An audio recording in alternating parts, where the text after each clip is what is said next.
Chapter 5:18. It had to be said that these words directly hit the nail on old Bernie's head, because it had been too long since the rat disaster. Many of the old men who had followed him through that bitter struggle had gradually died. Their successors had already forgotten the pain of that time, and with the addition of the large territory they controlled, the signs of a struggle for benefits had begun to emerge.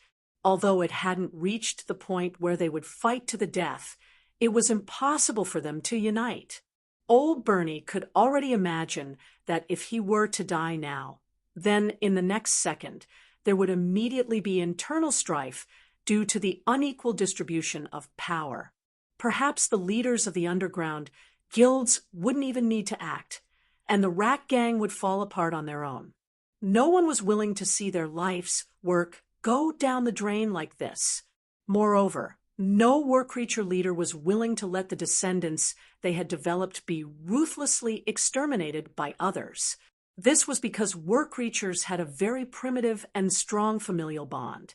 They viewed those who had developed from their ancestors' bloodline as family or as members of the tribe. It was like the relationship between humans. It was very clear that old Bernie was the ancestor of this rat gang, and at the same time, he was the parent, leader, and elder. Although he said that he didn't want to care about matters after death, he was secretly racking his brains to prevent the gang from being dealt with after his death. Andre saw this point and took the initiative to invite him to join. He felt that just relying on the secret organization Shadow Net was very likely not enough to resist the power of the pirates and the underground guilds. Under these circumstances, inviting an ally was the wisest choice. Just as old Bernie stroked his beard and lowered his head in silence, secretly considering whether or not he should take the huge risk and go all out, a pair of glowing green eyes suddenly appeared in the darkness.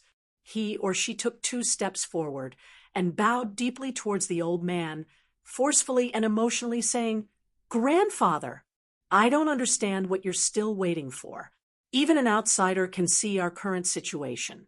Don't tell me those bastards from the underground guilds can't see it.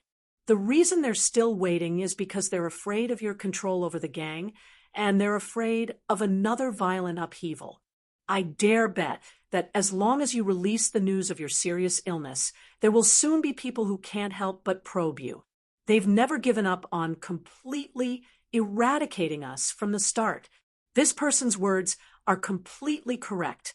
The entire gang is already standing on the edge of a cliff. If we don't fight back, there will only be one outcome, and that is to be slaughtered to the last man. I'd rather die in a glorious battle right now. I don't want to see the entire race disintegrate bit by bit under the schemes of the enemy." Youth was always a synonym for impulsiveness. Due to the lack of enough life experience, people in their teens to 20s were the most easily stimulated, bewitched, and instigated. They often believed that what they saw, heard, and understood was the whole world. They did not care about the complicated exchanges of interests hidden in the dark at all, and they were not willing to take the initiative to consider what stability was from the perspective of an old person. They were hot-blooded. They do things with passion. They were like a raging fire. Not only could they ignite the passion of the people around them, but they could also cause a terrifying forest fire, causing countless of their companions to suffer along with them. Without a doubt, this young rat man was a radical through and through. Most importantly, he or she was actually a direct descendant of old Bernie. At the same time, it was very likely that he or she represented the views of the younger generation on the current situation. It could be used. This was the first thought that came to Andre's mind after listening to the impassioned speech. As for the second reaction, it was that the hot-blooded young man was indeed the best gift the gods had given to the material world. There was probably no one in the world who was easier to fool and brainwash than them. Thinking of this, the corners of his mouth couldn't help but curve up into an arc. His gaze towards the young man carried a trace of undetectable aggression, silently considering how to use him to maximize his benefits. However, Old Bernie obviously didn't like the tone of his grandson or granddaughter. He immediately glared and sternly reprimanded, "Shut your mouth.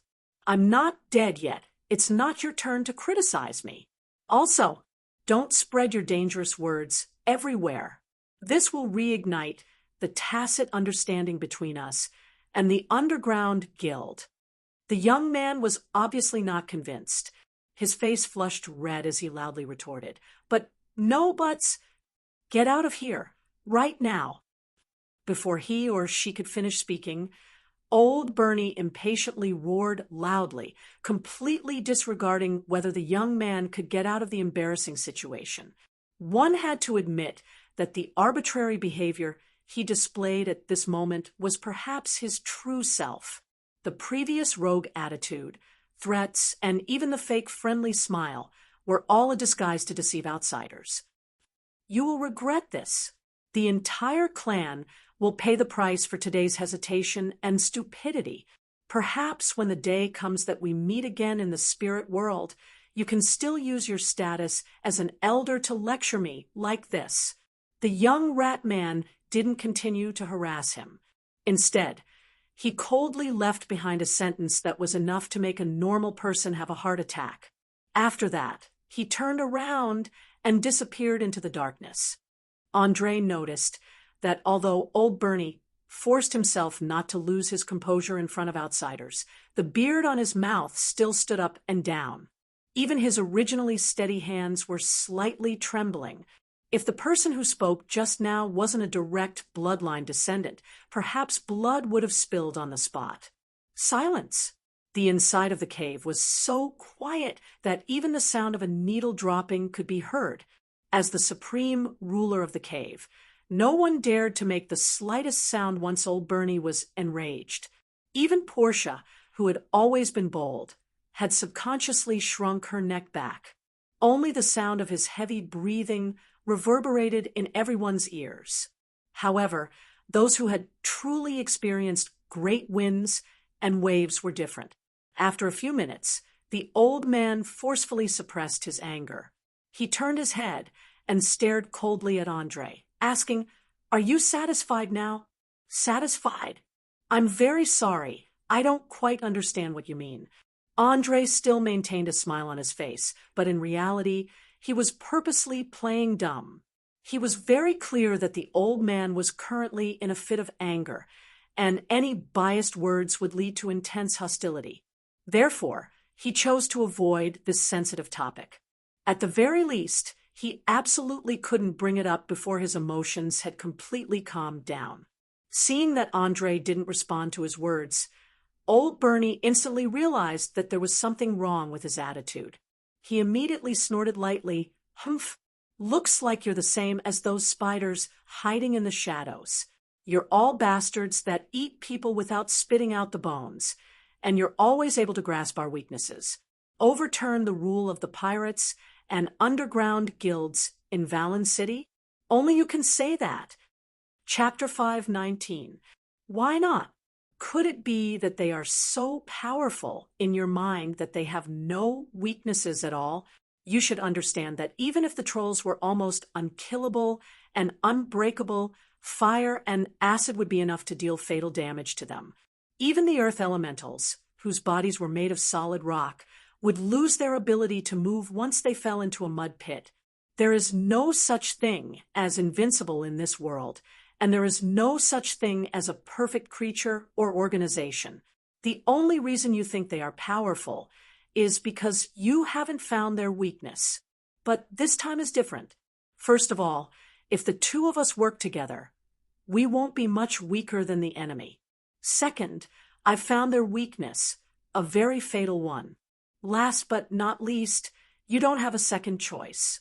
Perhaps you think that my words just now have encouraged some young and impulsive descendants, but you haven't considered their thoughts. Sometimes being steady can reduce the occurrence of unexpected situations, but it also means being conservative and regressive. Although the actions of the young are radical and full of gambling, how do you know that they won't succeed? Remember, the future belongs to the young, not an old man like you who is about to die. just like what the young man said. Instead of slowly dying in the current situation, it's better to take out your weapon and fight to the death. Have you forgotten how your status and influence came to be? It didn't rely on charity. It didn't rely on compromise and compromise. It was resistance, using your life and blood to defend your rights. I don't understand what you're afraid of. Normally, you should understand this principle better than me, since you've experienced the Dark Age. When he said this, Andre's tone was emotionless, as if he was talking to a stranger. It was as if he didn't see the old man as his future partner. He knew that an old man over 70 years old was already so stubborn that he couldn't be saved. It was impossible for him to change his mind or style of doing things with just a few words. Rather than wasting time on him, it was better to leave early and talk to the young man.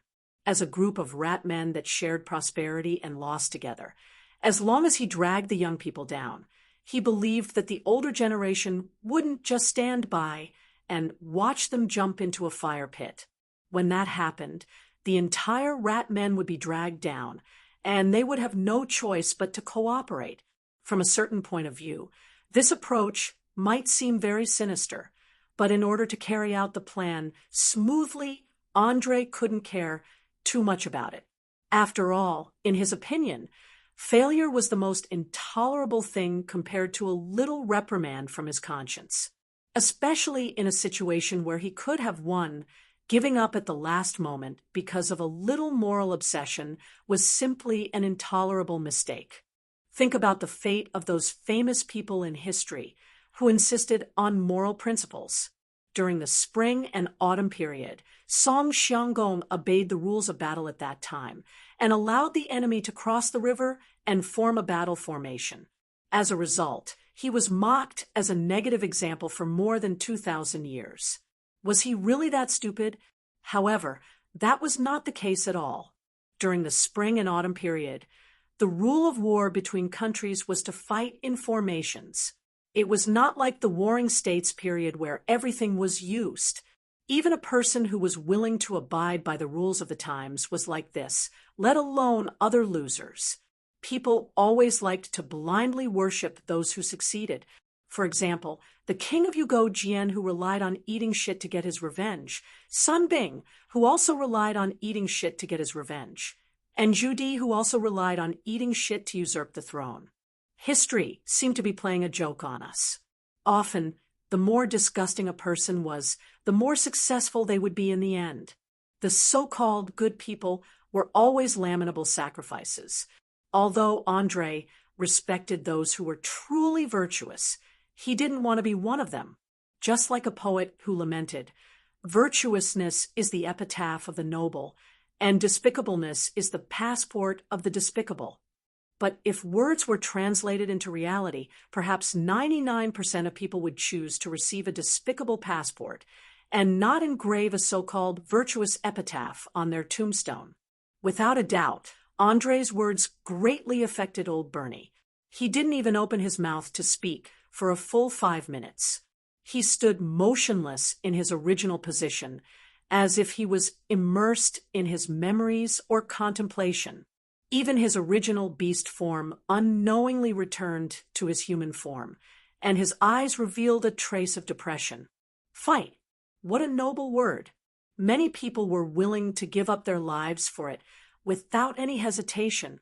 There were even more youths who would be hot-blooded at the mention of it, wishing they could join it. But as someone who had been through it, old Bernie understood the meaning behind it. It wasn't just a clamor, but also countless blood and corpses. There was nothing in this world that could be obtained for free, and no one would be willing to give up on benefits. In essence, a fight was the process of one class seizing benefits from another. There was no hot-bloodedness or nobility to speak of, but instead it was filled with dirty deals behind the scenes. Back then, he had also chosen to sacrifice the lives of hundreds of his companions in exchange for the underground guild's compromise. So if he could, he would never want a similar situation to happen again, even if it meant compromising as the price. but it was a pity that some things couldn't be done just because you wanted to. Following the underground guild's increasingly frequent movements, old Bernie was already feeling enormous pressure. He was very clear that the internal conflicts and disagreements were completely planned by the other party in the dark. It was to prevent the Rat Gang from remaining united after his death, so that they wouldn't have the opportunity to act. The enemy was already sharpening their blades. Could it be that he would continue to be a coward? Obviously, no one with a normal intelligence would choose to be a lamb waiting to be slaughtered. But as he got older, old Bernie's thoughts became more and more conservative. He feared the unknown from the bottom of his heart, and was afraid that things would be out of his control. Just like those wise and powerful leaders in history, they would often make unimaginable mistakes in their later years. He was now standing at a crossroads, and no matter what choice he made, his entire clan would have to bear a heavy price. Moreover, the worst-case scenario was that they would all be killed. Seeing the Rat Man leader's pained and conflicted expression, Andre immediately understood that it would be difficult for him to make a decision in a short period of time. What he needed to do now was to give him some time to consider. After all, there was still a long time to prepare before the rebellion. Chapter 520. Overthrowing an established ruling class wasn't a simple matter. Not only did it involve a cruel and bloody purge of the original class, but more importantly, how to quickly establish a new order and authority after the massacre, allowing Valen City to return to its original state. In fact, as a city of sin, a city of chaos, it was simply too easy to start a riot here, especially for someone like Andre, who had at least a dozen methods to incite conflict and incite class conflict. However, he hated irrational destruction, so he definitely wouldn't light this fire before he was prepared to take over the mess. Andre lost his patience at the thought of the huge amount of preparations he had to make. Besides, he had been tormenting himself for the entire night, and he was mentally exhausted. He coughed lightly and said, "I'm sorry, but I'm sorry. Forget it. Let's end this matter here, for today. I won't force you to give a definite answer immediately. In any case, with your intelligence, it won't take long for you to understand how to prevent your descendants from being slaughtered. Also, I originally planned to buy an abandoned warehouse near the Thousand Sails Inn. If you don't object, please name a price." "Buy an abandoned warehouse? What do you want to do?" The old man immediately raised his head, his eyes filled with vigilance. He had already labeled Andre as an extremely dangerous person, so even if it was an ordinary transaction, he would subconsciously raise his guard to prevent himself from being used unknowingly. After all, he had been ruthlessly used as cannon fodder by the Shadow Web a long time ago, and he still had lingering fears when he thought about it. As the saying goes, once bitten by a snake, 10 years shy of the reins. If he fell for it a second time, it wouldn't just be a simple problem of intelligence, but an utter stupidity. Andre obviously noticed this, and sighed inwardly that the legendary Lich had really dug a huge hole for him. It seemed that it was hard to say whether taking over the Shadow Web's influence in the Sardinia Islands would be a blessing or a curse. It was as though there were two sides to everything. On one hand, the feet in charge of infiltrating could provide ample resources, such as a dozen pirate ships and thousands of powerful pirates.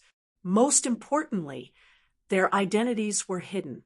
Once they started a rebellion, it would definitely cause the entire pirate alliance to fall into a state of mutual suspicion. There would no longer be any trust to speak of, and every pirate captain could be suspected by the current pirate King Francis. From a certain perspective, as long as they chose to make a move, regardless of whether they succeeded or not, they could shake the foundations of the pirates and destroy the already unharmonious relationships within, as well as the balance that every pirate king strived to create. On the other hand, these guys didn't care what methods they used in order to achieve their goals. It was likely that many people had suffered greatly in the process of infiltration, like old Bernie, This also meant that many powers within Valen City would likely take revenge once they discovered traces of the shadow web, increasing the difficulty of seizing authority. As the saying goes, everything has its pros and cons. If the pros were great, then the cons would be great. If the cons were great, then the cons would be great. However, the shadow web was in the middle, which was a bit of a headache. But the most important thing at the moment was to remove the old man's wariness. At the very least, he couldn't let the other party guard against him all day long like he was guarding against a thief. Thinking of this, he turned around and gave Portia a look. The latter immediately understood and quickly took 2 steps forward and shouted loudly, "Hey, old man, it's only buying an abandoned warehouse. It's not like we're not paying. Is there a need to be so nervous?" Old Bernie's expression improved a bit when he saw that it was the halfling who spoke, but he still curled his lips and said sarcastically, "Humph, you're still young and don't know the power of those damn spiders. As a friend, let me remind you, don't be fooled by his young appearance. You should know that many things in this world are more complicated than you can imagine. The one beside you is the best example. TCH, so mysterious. Isn't it just opening a blacksmith shop?" Portia muttered in a low voice, unconcerned. "Blacksmith shop?"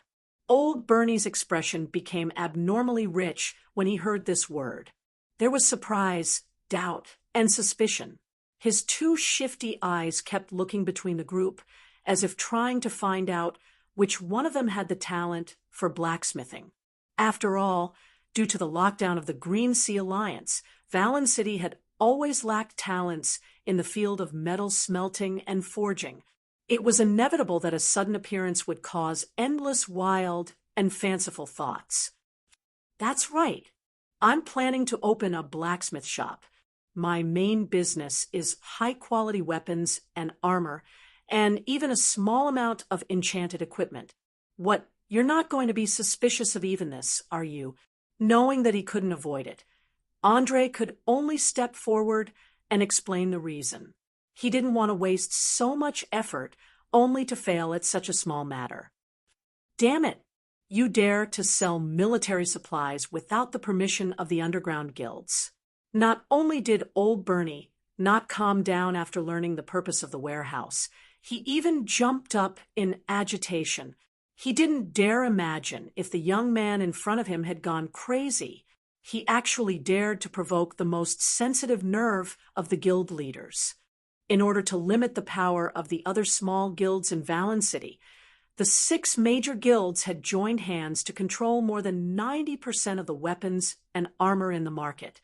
Any outside merchant who wanted to sell such goods had to first hand the goods over to the guilds, and then the guilds would be responsible for contacting the buyers. This way, they would have a clear idea of where each weapon or armor was going. Not to mention high-quality weapons or magical weapons, they even had to check the only blacksmith shop in the city for pig iron weapons every day. Once they discovered that a certain person or faction had amassed more than 200 weapons, they would immediately take corresponding action. Andre spread out his hands with a smile. "Privately? Who said I was selling privately? I clearly already received permission. Perhaps you don't know, but Iron Fist Garrick, who controlled the area around the Thousand Sails Inn, is already dead. The Enchantress Maris will probably take over soon. She promised me some preferential treatment, so you don't have to worry about this at all." As a guild leader who had dealt with schemes and plots for a long time, old Bernie immediately smelled the scent of a conspiracy. He immediately narrowed his eyes and asked, "You did it? You helped that woman complete the entire plan. With the power she has now, it's impossible for her to take care of Garrick alone." Chapter 5:21. No, this matter was first brought up by Maurice. "We've only helped out a little, insignificant help. All right, don't keep probing. Before you decide to join the plan, I won't reveal too many secrets. Let's get straight to the point. How much does it cost to buy that old warehouse?" Andre didn't even think about it before quickly avoiding this relatively sensitive topic. He didn't want outsiders to know about his plans. Otherwise, it would be hard to guarantee that the other party wouldn't use it as a condition to start negotiations with the leaders of the underground guilds. Even though he admired the Ratman leader's spirit of sacrifice and perseverance, he couldn't tolerate a shred of personal feelings when it came to matters of life and death. This was because he was no longer alone. Every decision involved many friends, relatives, collaborators, and the countless families behind them. Perhaps it was just as the saying went. The most ironic thing in this world was that the people you admired the most were usually not family members or friends, but rather talented opponents and enemies. Geniuses could never walk together. Even if they had the same goal, the same philosophy, and the same way of doing things, in the end, irreconcilable conflicts would arise due to various reasons. The only result would be to go their separate ways. Without a doubt, Old Bernie was already unlikely to be a qualified partner. Andre now only hoped that they wouldn't develop into enemies in the end. As for the rest, naturally, if there came a day when the two of them needed to decide life and death, then he would be more than happy to use a spectacular death to send the other party to another world. The perceptive organs of the war creatures were always exceptionally sharp, and this was especially true for the rat men. Old Bernie quickly detected this change in attitude. He sighed slightly and said, "All right, for Borcia's sake, I can sell the warehouse to you. 500 gold coins, no bargaining. If you're satisfied with this price, then pay. If not, then you can turn around and leave.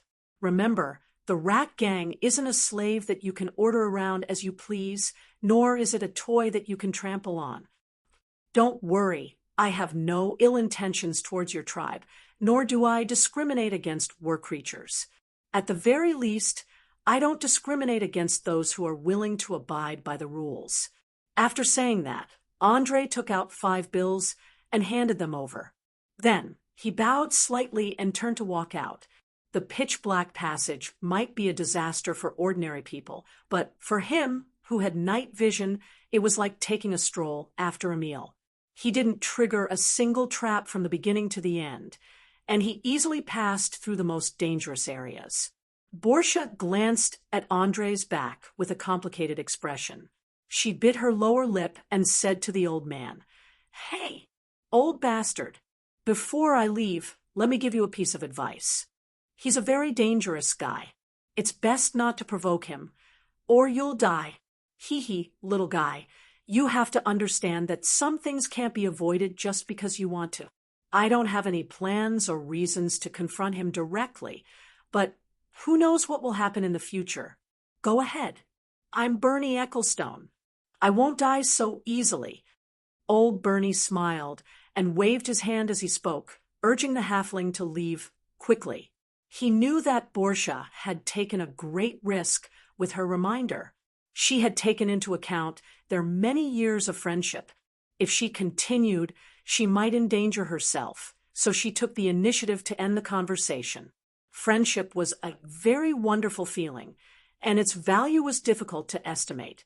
For some, it was equivalent to a priceless treasure. Even if the entire world's wealth was placed in front of them, they wouldn't waver in the slightest. For others, however, it was only an item with a price. Once someone offered a suitable price, they would act without mercy, even if it was an old friend. It was very obvious that the friendship between Borcia and Old Bernie was very deep. It was a bit like a friend who had a great difference in age. It could also be similar to a grandfather and granddaughter. In short, it was very complicated, and even the two involved couldn't explain it clearly. However, they were both very rational people. They understood that friendship couldn't be eaten as food, and it couldn't allow them to live a better life. Therefore, they drew a line in their hearts. If one day the price of friendship exceeded this line, then they would cut it off without hesitation. It might sound very cold-blooded and cruel, but in this city full of evil, it could be considered as one of the few sincere contributions that didn't involve any interest. Therefore, ever since they left the underground cave, Borgia had been sulking, as if she was worried about the future. Halflings had a very extroverted personality. Generally speaking, it was very difficult for them to control their emotions. Excitement or depression were clearly written on their faces. Therefore, as long as one wasn't blind, one could see that she was in a bad mood. Although Andre himself was a person who didn't express his emotions, he really liked the big-breasted Loli's simple personality. Therefore, as he walked, he smiled and asked, "Why, are you worried that I will clash with old Bernie? Isn't that so? Even an outsider like me can feel the hostile atmosphere when you talk." Borgia glared at him and retorted, especially when she pouted, coupled with her slightly chubby face. She looked very cute. Andre was amused by her current expression. He reached out his hand and stroked her thick brown hair, laughing as he explained, "Huh, don't worry. Although we have some differences in philosophy and are on guard against each other, there is no conflict of interest, let alone any hatred. Unless he chooses to side with the underground guild in the end. Otherwise, we won't have the chance to become enemies." In fact, the guilds that lived in lawless places had their own set of principles. They wouldn't easily make an enemy, and even more so, they wouldn't take the initiative to offend strangers who had no interest in them. Of course, the above referred to the large guilds that had a perfect system and intelligent leaders. Those hooligans and thugs who spent all day doing nothing were not included. People like them, who only did one job after another and had no plans for future development, couldn't even be considered as peripheral members. At most, they could only bully the honest, ordinary residents. Once they met a truly ruthless character, they would immediately be scared witless. He side with the underground guild. Only you can think of that. I'm afraid you still don't know, but during the implementation of the rat disaster plan, old Bernie's son was strangled to death by the ace assassin sent by the underground guild, Ulick. He still hasn't gotten over it. So how could he possibly work together with them? Do you still remember that young rat man who spoke sharply just now? He's old Bernie's grandson, and he personally witnessed how his parents were tortured to death. It's said that Ulick is a true pervert who likes to enjoy the struggling cries of his prey before they die. Therefore, before killing someone, he would often choose to use some horrifying tortures. As a result, this little fellow's spirit was severely affected, and apart from thinking about revenge, his life no longer has any other meaning. Chapter 522. Perhaps it was because she heard that there wouldn't be any direct conflict between the two sides in the future, but Portia's mood immediately improved, and she started talking about some old matters. As a thief who frequently burglarized houses, she often came into contact with many secrets. It could be said that she knew everything that had happened in Valen City like the back of her hand. Add to that the natural curiosity of halflings. She had accumulated quite a bit of interesting information over the years. You mean to say the hatred between the rat gang and the underground guilds has reached the point where they can no longer tolerate each other's existence? Andre's sharp senses detected that there might be something he could use here, so he immediately asked.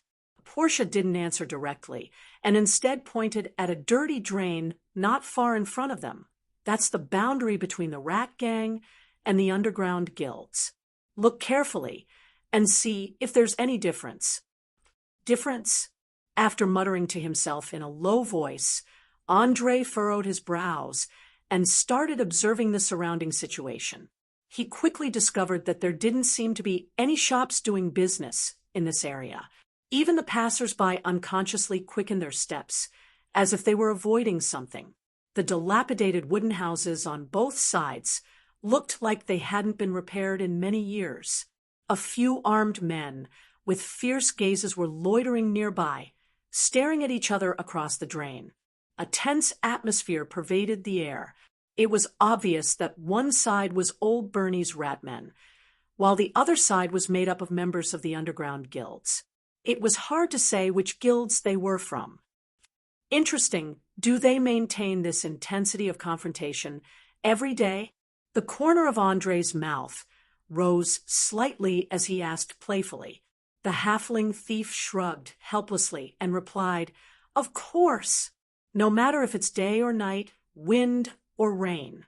The underground guilds forbid the rat gang members from taking half a step into the city, and the rat gang members also forbid the underground guilds from crossing the drain. Over the years, I've seen no less than 100 cases of conflict, with 1 or 2 people dying every time.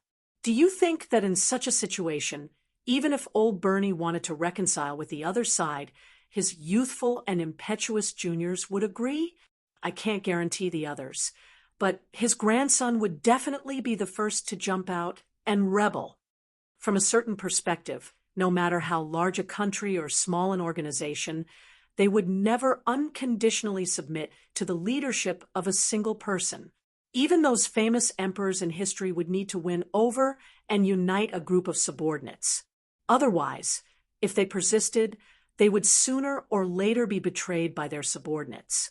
Although Old Bernie was the founder of the Ratmen tribe and had great personal prestige, the War Creatures weren't vampires with a strict hierarchy. It was impossible for him to have absolute control over them. Andre was a bet that if Old Bernie really did decide to side with the underground guilds one day, then his tribe would be greatly divided. It was possible that he would sacrifice over 60% of his people, including his own grandson. How could an old man's TSTTS? S's TTTT's TTSSS was TTTS as TSSS, TTs. Bernie TTBTs, TTT, and says that ant TTTT of them. If there really came a day when he had to sacrifice 80% of his members to ensure the continuation of his tribe, then he might actually be able to do it.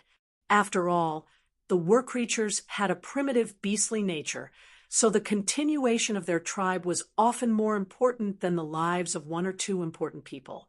Just as Andre was silently analyzing the choices Old Bernie might make, a young man wearing thick leather armor and holding a dagger walked over.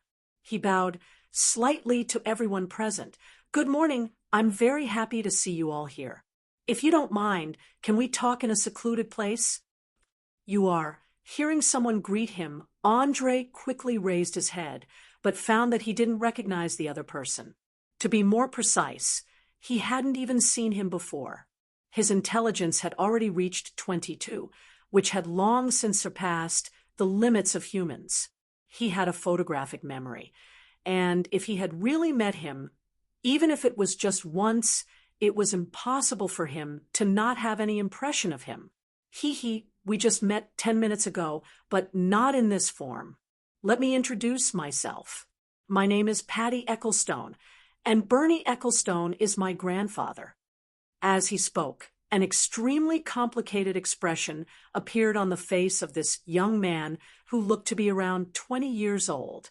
There was respect and love, but at the same time, dissatisfaction and hatred. "So it's you."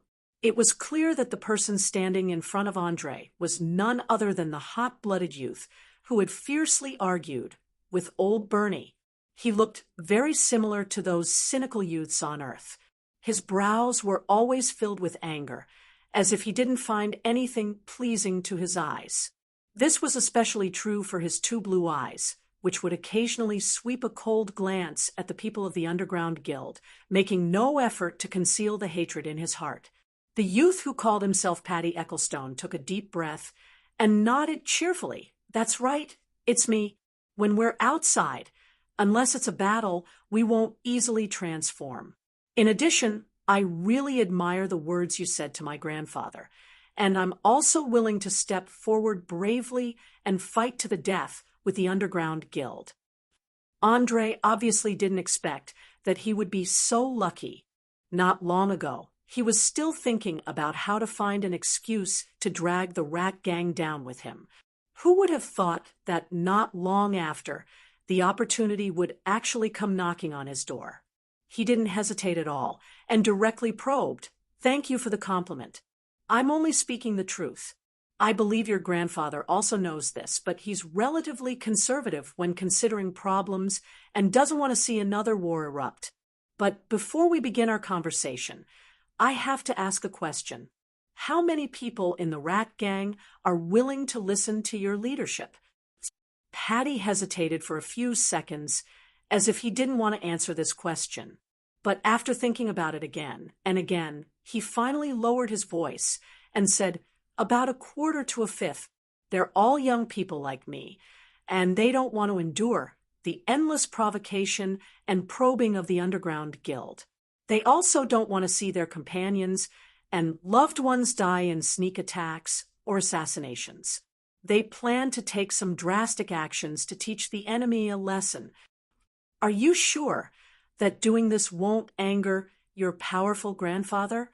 Andre asked with a playful expression. He really wanted to know where the bottom line of this young man in front of him was and how much he was willing to pay for revenge. Then he would decide his own attitude. If possible, he was even willing to train him into a qualified fighter. Chapter 5:23.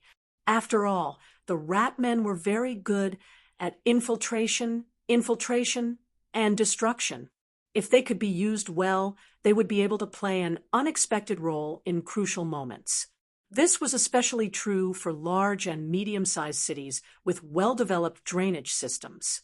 They would be able to move under the enemy's nose without anyone noticing. As long as their movements weren't too big, it would be almost impossible to detect them. My grandfather is a stubborn old man. He always insists on not initiating a war, so we decided to leave him aside and do it alone. As for whether he will be angry or not, it has nothing to do with us. Our anger has already accumulated to the limit. If we don't release it now, we will suffocate to death." Perhaps due to her deep hatred for old Bernie, Patty became abnormally agitated at the mention of him.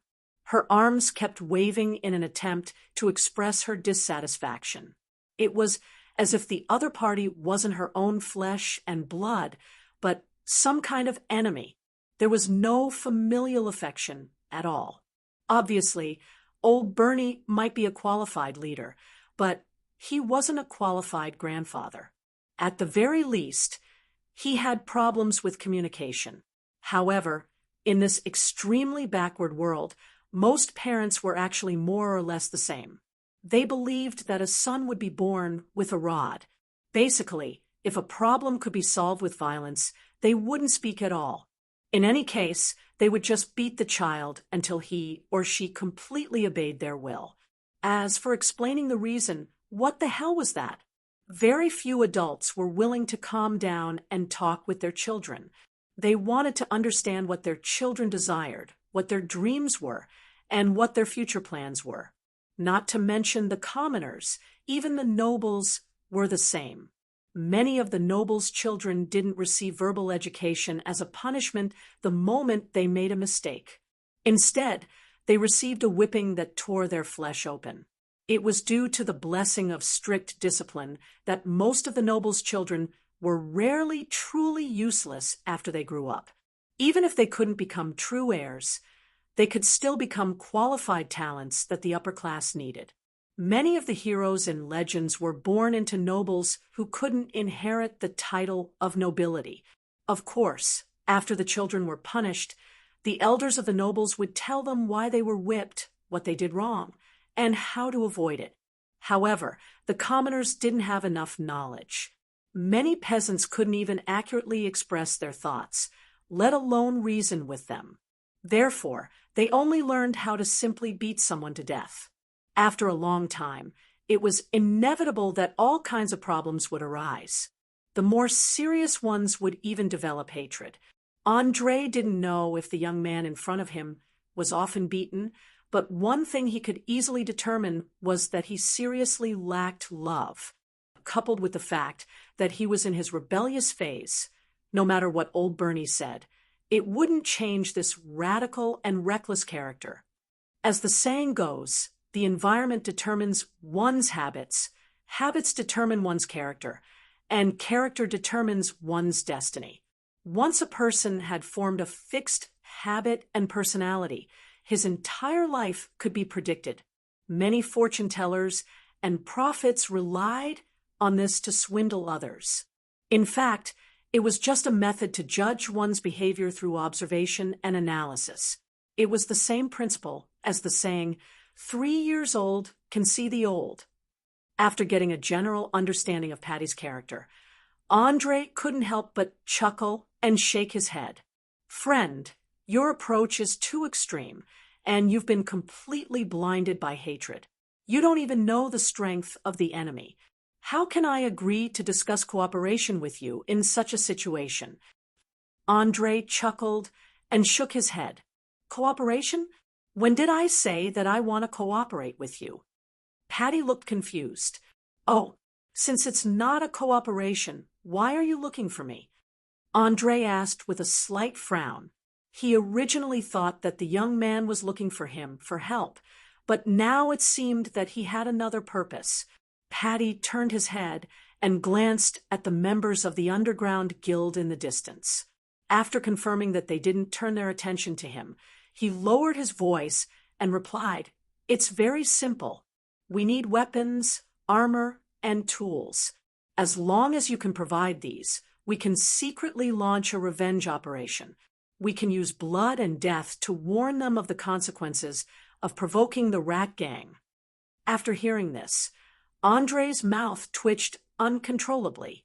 He immediately asked, Use blood and death? Are you sure this won't backfire? There was no doubt that, according to the description of the young rat man, his so-called revenge operation was a terrorist attack.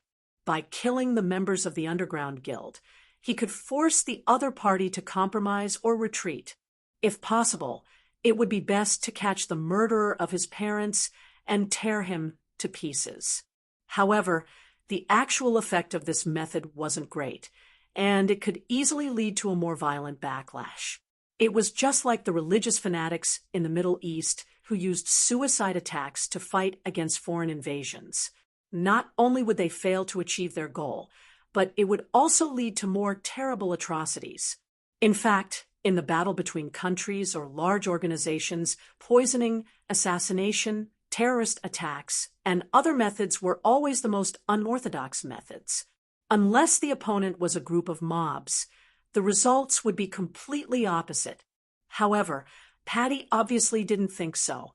He took out a piece of parchment paper with names and addresses written on it from his pocket. With a smug look on his face, he said, No, you're wrong. Aimless assassination and destruction are indeed difficult to deter, but it's a different story if it's a precise attack. I have a list of important members of the underground guild here, as well as detailed information about many of their businesses. If a high-ranking member is suddenly killed, won't they be in danger? Andre glanced at the parchment, filled with secret messages in surprise, trying to discern if it was real or just an excuse that the other party came up with at the last minute. If it was true, the young man in front of him wasn't as simple as he looked.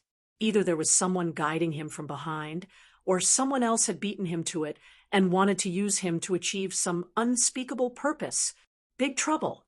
After thinking for a full minute, he gently rubbed his eyebrows and asked, Can you tell me about your plan? For example, the time of the attack, the order of the assassination, the route of action, and so on. If the plan is feasible, I don't mind providing you with a batch of high-quality weapons and armor.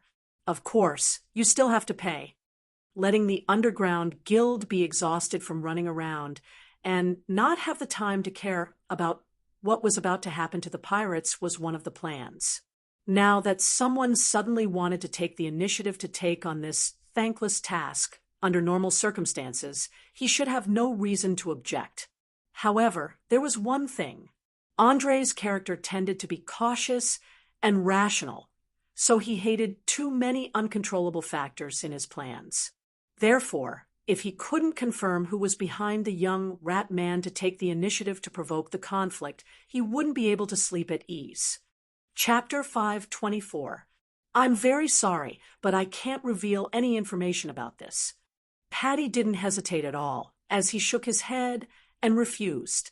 His eyes even showed a hint of vigilance. Obviously, with his impulsive character, someone must have specially warned him. Otherwise, he wouldn't have answered so straightforwardly. It doesn't matter. Since you don't want to say, then just pretend that I didn't ask. Now, I'm a little tired, and I want to see the situation of the warehouse as soon as possible, then find a place to have a good sleep. As for the following topic, I don't think it's necessary to continue. After all, we don't even have the most basic relationship of trust. You just want to use the channels in my hands to get the weapons and armor that you need the most. Andre had a smile on his face as he directly exposed the other party's trick. As a person who understood human nature and was proficient in conspiracy, he could see what Paddy was planning at a glance. It was nothing more than nothing.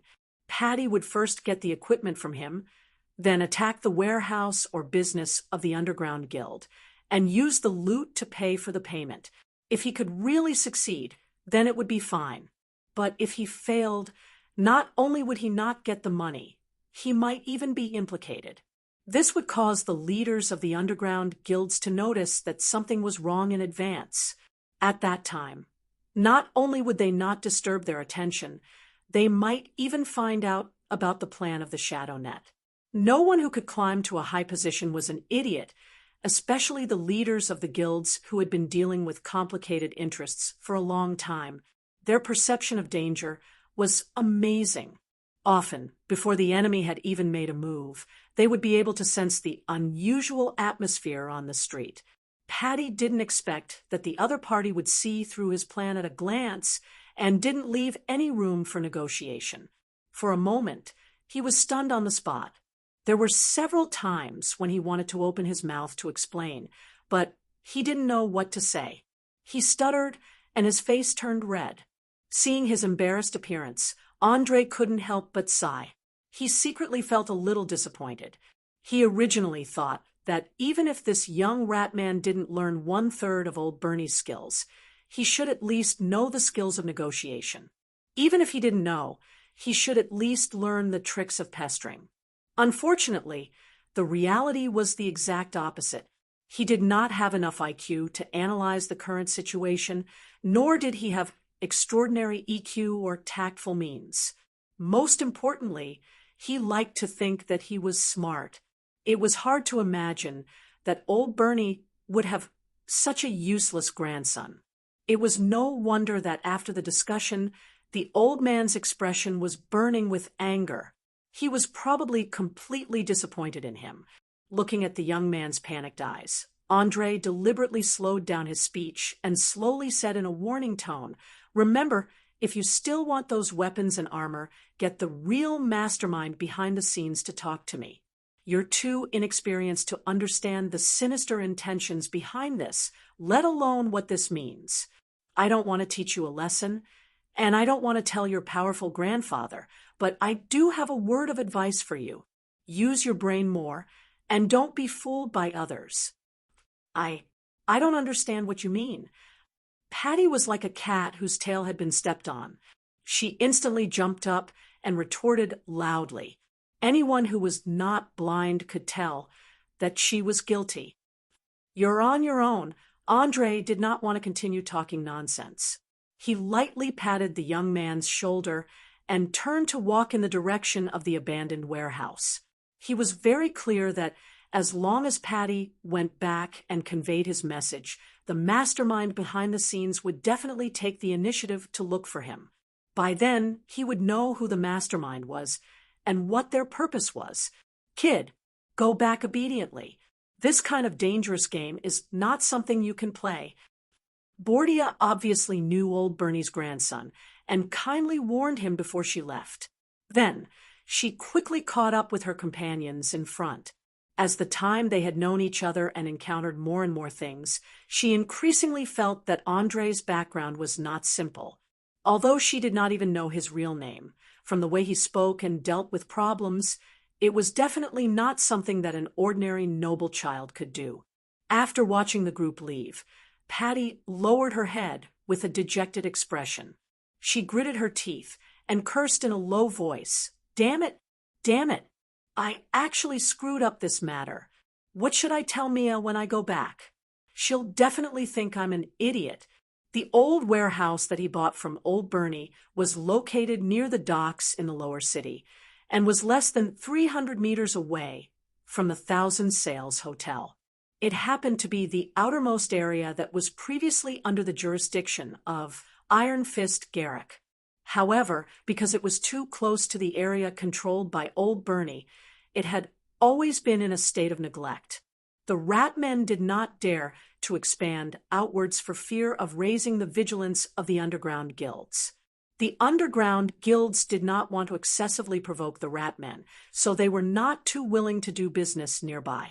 As for the ordinary residents, they were afraid of conflict between the two sides and did not dare to live nearby. After a long time, it naturally became desolate. Only a very small number of destitute people gathered here. Anyway, to them, other than a life, there was nothing else to lose. The corner of Andre's mouth couldn't help but twitch as he looked at the bleak scene around him. He secretly cursed Old Bernie for being so greedy. If he had known that the environment would be this bad, he wouldn't even have paid 100 gold coins, let alone 500 gold coins. Of course, this did not mean that the warehouse itself was not worth the price. It was just that the surrounding public security was too poor. There were not many people at all. Even if there were beggars in disheveled clothes and hooligans with greedy eyes. The reason why they hadn't rushed forward yet was mainly because they had discovered that Andre and the others were equipped with weapons. This was especially true for Portia, who was hidden under a cloak. She was constantly emitting a dangerous aura. Out of caution, they wouldn't act rashly before they had thoroughly investigated her background. This is the place that we bought for 500 gold coins. Fiona asked in surprise with her eyes wide open. The girl could not believe that they bought such a dilapidated house with so much money. If the roof and walls were not intact, she was afraid that it would not be habitable. Andre shrugged his shoulders and helplessly sighed. Sigh, if we are not going the wrong way, it is the wooden building in front. Fiona subconsciously shivered and complained in a low voice, Oh God, even the windows of this house are rotten, and the wind is leaking in all directions. I bet there must be cobwebs and rats everywhere inside. Are you sure it is habitable? It should be, maybe, probably, barely. Andre's tone was full of uncertainty. Even he could not guarantee that the warehouse itself was not a dangerous house, let alone how bad it was inside. Chapter 5:25. Ha! Don't be so disappointed. The inside isn't as bad as you think. A few years ago, this place was used as a secret location to store smuggled goods. Even though it looks like it's about to collapse on the surface, the inside is completely different, especially the basement. It's large and spacious, very suitable for smithing. Otherwise, I wouldn't have recommended it back then.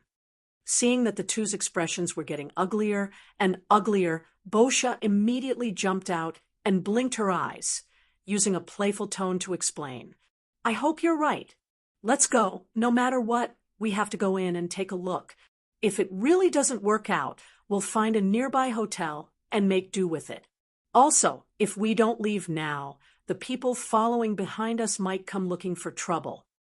As he spoke, Andre shot a glance at the sneaky figures at the corner of the alleyway. Ever since they'd entered this area, there had been many people following behind them with ill intentions. Perhaps it was because they all looked unfamiliar, but they wanted to see if they could take advantage of the situation. Just like the slums of any place in the world, the poor people here had no choice but to resort to stealing, robbing, and even killing in order to survive. The only difference was that the gangs in Valen City were incomparably powerful, and there were as many vicious and evil-wanted criminals as there were hairs on a cow. Therefore, they had to be careful, and even more careful when making a move.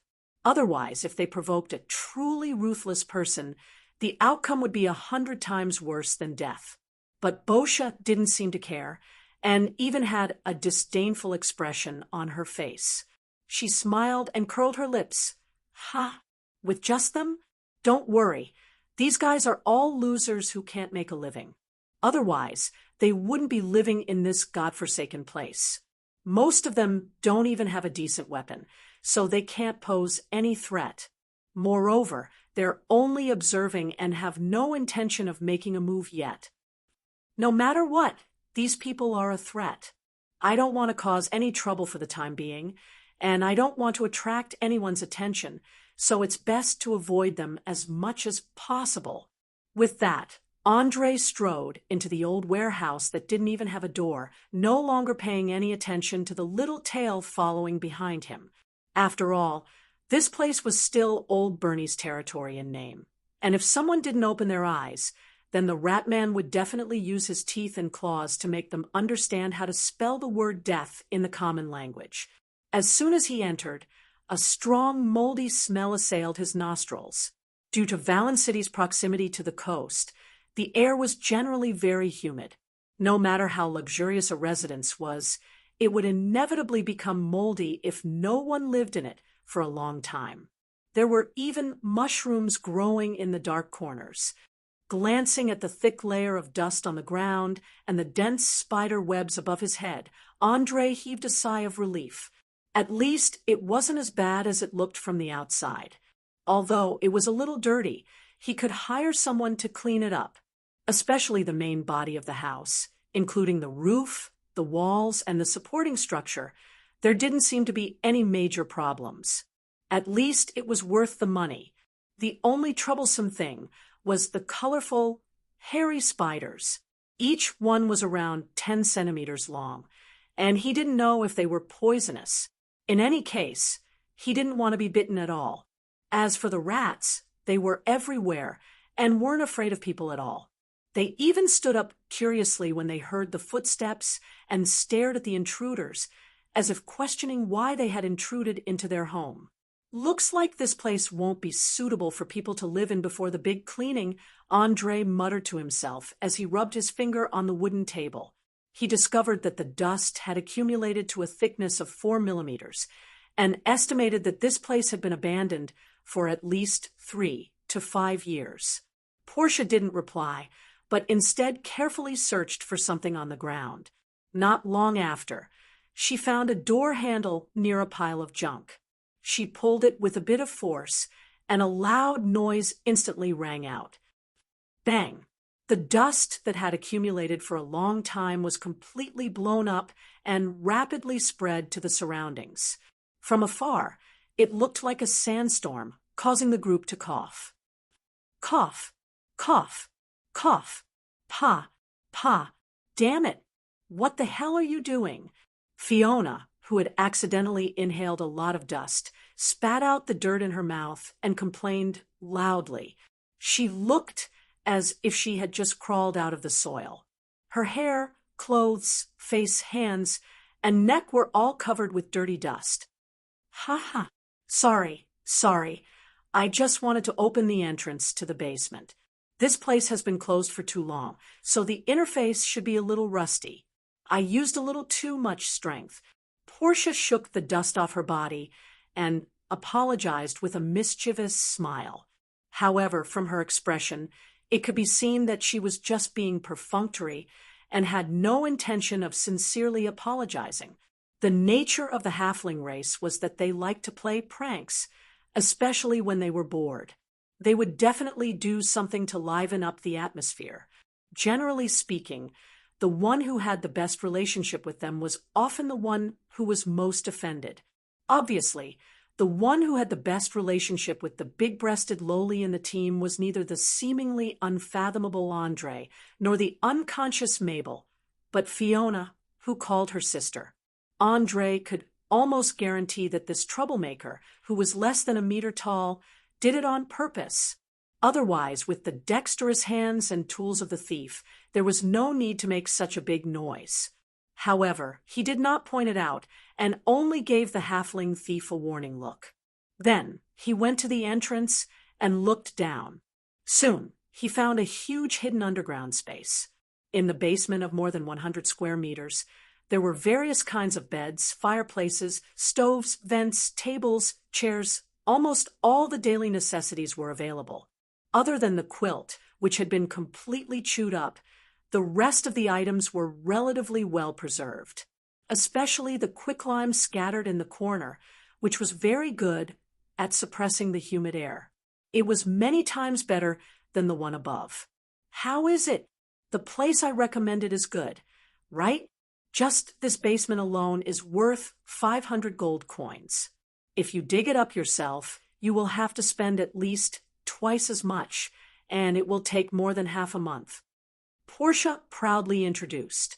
Andre nodded with satisfaction. It is indeed good. It seems that we don't need to look for a hotel. We can just clean up here and make do. Then what are we waiting for? There is a well in the backyard. Let's hurry up and get to work. I have been tired all night, and now I am so sleepy. I want to lie on the bed and have a good sleep.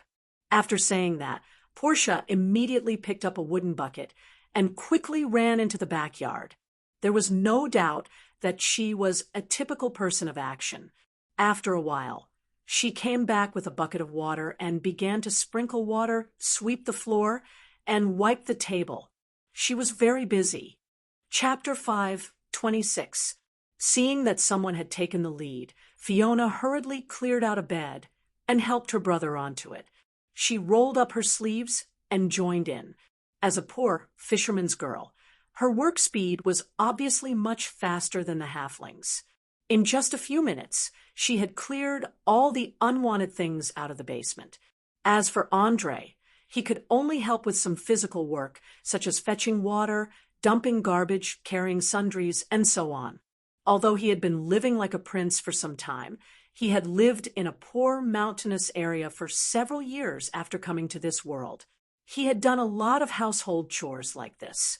He had even followed his dull father to farm in the fields. An hour and a half later, the originally messy basement was finally cleaned up. Apart from a slight smell, it was no longer a hindrance to living. After a tiring day, everyone couldn't care less about the smelly sweat all over their bodies. They all found a bed and fell asleep. In any case, the thick wooden board at the entrance couldn't be opened from the outside, so it was quite safe. There was no need to worry about outsiders breaking in. Of course, as a man, Andre took the initiative to take the responsibility of early warning. He chose a bed near the entrance so that he could react immediately if he noticed any abnormalities. His sharp nerves had been trained when he was a hunter. As long as there was a slight noise, he would wake up immediately. Just as Andre and others fell asleep, Paddy Eccleston was sighing with a sad face. He came to a shabby wooden house in the lower city. Before he knocked on the door opened by itself. A girl who looked to be in her early 20s poked her head out and looked around vigilantly. After confirming that no one was following them, she pulled the young man into the house and quickly bolted the door. She could not wait to ask, How was it? Did he agree to our conditions? I'm very sorry, Mia. He saw through our plan at a glance, and he asked me to tell you that he wants you to talk to him in person. Although Paddy felt very embarrassed that he could not even do such a small thing, he still told the truth honestly. He knew very well that the girl in front of him was much smarter than him. Once his lie was exposed, the consequences would be unimaginable. As a big boy in love, he would rather endure the sarcasm that might appear next than cause more serious consequences, such as breaking up. However, many things were not as easy as people imagined, not to mention that the so-called passionate love was just the result of the secretion of hormones. Usually, other than the natural physical attraction, there was only the negative effect of lowering one's IQ. The deeper one fell in love, the easier it was for them to become fools and idiots. Upon hearing the word sorry, the girl named Mia's face instantly turned ugly. The smile on her face disappeared and was replaced by a cold gaze. In just a second, she seemed to have changed into a different person. She looked at the young man up and down with disdain. Then, she reprimanded him without hesitation. Trash! I really don't know what's in your head. You can't even handle a young man who's still wet behind the ears. To think that I made up an excuse for you in advance, but in the end, I was played in circles by him. My dear Mia, please believe me. He's definitely not an ordinary person. He's as difficult to deal with as my grandfather. Especially those eyes of his. They seem to be able to see through a person's soul. I didn't even have time to say a few words before he exposed me completely. There's no room for redemption at all. Perhaps seeing that the girl suddenly got angry, Paddy hurriedly defended himself. No man was willing to be looked down upon by the woman he loved, let alone be called trash. However, as the saying went, love was a war.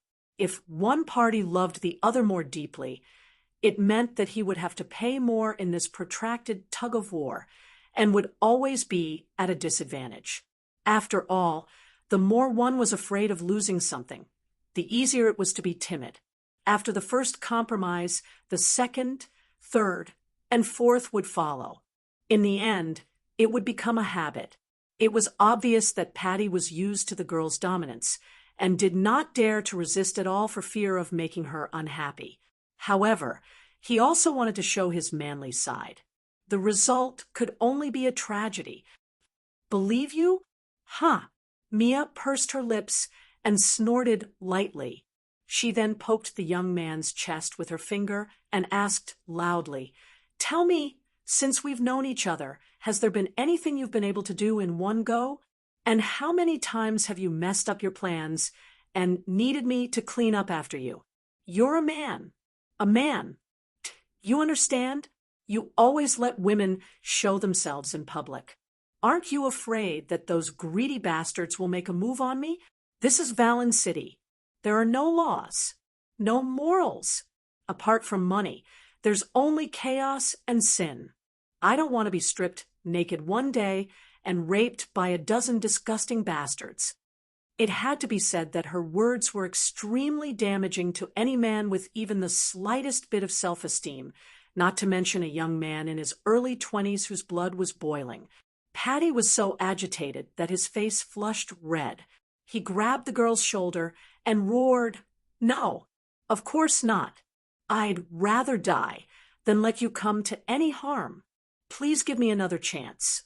No matter what method I use, I'll get that brat to provide me with a batch of weapons and armor. I'll make sure your plan is foolproof." Seeing that he was about to lose control of his emotions, a strange look flashed across Mia's eyes. She immediately sobbed softly, "Woo-woo-woo, it's good that you haven't forgotten the plan. You have to know that if you want to survive in this city and for our children to have a better future, you have to shoulder the responsibility.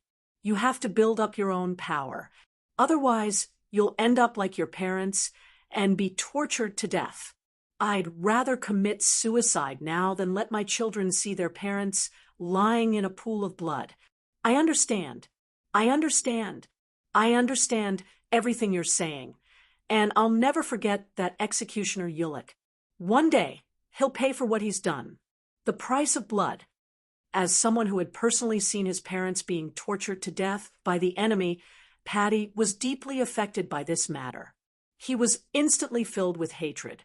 His two hands clenched into fists so tightly that he didn't even feel his nails digging into his flesh. That's right. We have to remember our hatred and motivate ourselves at all times. Otherwise, death isn't the most terrifying outcome. All right, hurry back before anyone finds out. Otherwise, it won't be good if those brothers in the gang see you. After all, the rat gang's rules forbid men from having affairs with outside women. I don't want to be wanted by that terrifying grandfather of yours. Mia wiped the tears from the corners of her eyes and lightly kissed the young man's cheek. Her actions were so gentle that they were like two different people. Chapter 5:27. Patty was taken aback by the soft and warm touch on his face. He reached out his hand to touch the place where he was kissed in disbelief. Oh my God, you actually kissed me. We've known each other for a year, 3 months, and 7 days, and you're finally willing to kiss me. How does it feel? You have to know that this is the first time I've kissed a man other than my father. Mia smiled through her tears, revealing the shyness of a little girl. It feels great. I feel like I'm full of motivation again. Patty, who was in low spirits just now, was reinvigorated in just a few seconds. His eyes were full of love and desire as he looked at the girl. If he had not been warned several times before, he would have pounced on her and completely occupied her. Noticing the tent that was slightly raised under the young man's transformation, Mia took a step back with a smile and reminded him, "Remember to explain to your brothers when you go back and let them understand the importance of waiting. When I get my hands on the weapons and armor, I'll be able to completely break away from your powerful grandfather and establish a new tribe. You'll be the new leader of this tribe. Don't worry, I've already discussed with my brothers. They swore that as long as I can make the underground guild feel fear, they'll be loyal to me." Patty did not know if it was because he was nourished by love or because he was lustful, but he changed his decadence and patted his chest to make a promise. He obviously did not realize that his emotions were almost completely controlled by this mysterious girl in front of him, nor did he realize that there was a sarcastic smile hanging on the corner of her mouth. Mia was very patient. She waited until the young man finished bragging about his means before nodding with a smile. "Great. I knew you wouldn't disappoint me. Here are 50 gold coins. Buy some food and wine when you go back. As a leader, you must learn to win over your subordinates. Learn this from your grandfather." After saying that, she stuffed a small bag of gold coins into Patty's hands with an encouraging expression on her face. "Yes, I'll do whatever you say, because I know you're doing it for my own good." Patty's intelligence level was obviously not high. He did not even ask where the money came from. He just put it into his arms, turned around, and walked out of the house, quickly disappearing at the end of the alley. Less than a minute after he left, Mia's body began to undergo strange changes. Large yellow spots with black edges gradually appeared on her delicate skin. The largest one was the size of a palm, and the smallest one was only the size of a fingernail. Her ears slowly grew longer and sharper, and they were covered with black and blue fur. A tail of the same color slowly extended out from her skirt. Her hands and feet revealed the fleshy claws of a feline. Her eyes had completely turned yellow, and her vertical pupils were exactly the same as those of many felines. In the dim light, they even emitted a faint glow. At this moment, she looked abnormally light, especially her slender waist and limbs, giving people a streamlined beauty. She believed that those men who had a fetish for other races would definitely be excited to see her. There was no doubt that Mia was a cat person. She could also be said to be a descendant of a cat. Overall, she looked like a hybrid of a cat and a human. Compared to the rat people, who were basically big rats that walked upright, she retained many human characteristics in many places, such as her body shape, face, and neck. The changes were mainly concentrated in her hands, feet, ears, and eyes. As for those mysterious spots on her body, not only did they not make people feel disgusted, but they were also full of special attraction, just like leopard print lingerie. Looking at Patty's back, the corners of Mia's mouth curled up slightly. She smiled playfully and muttered to herself, what a brainless idiot. If I were old Bernie, I would have broken his neck with my own hands as soon as she finished speaking. A blurry shadow suddenly appeared in the dark corner of the house, followed by a low male voice. Mia, the web weaver has appeared. Ken has used his name to gather all feet in 3 days. The location of the gathering will be announced later. You better be careful and don't make any mistakes, especially the game of cat and mouse like just now. Stop it immediately. Web weaver, is there something wrong with my ears? There's actually a web weaver in a godforsaken place like the Sardinia Islands. Are the counselors going to do something big again?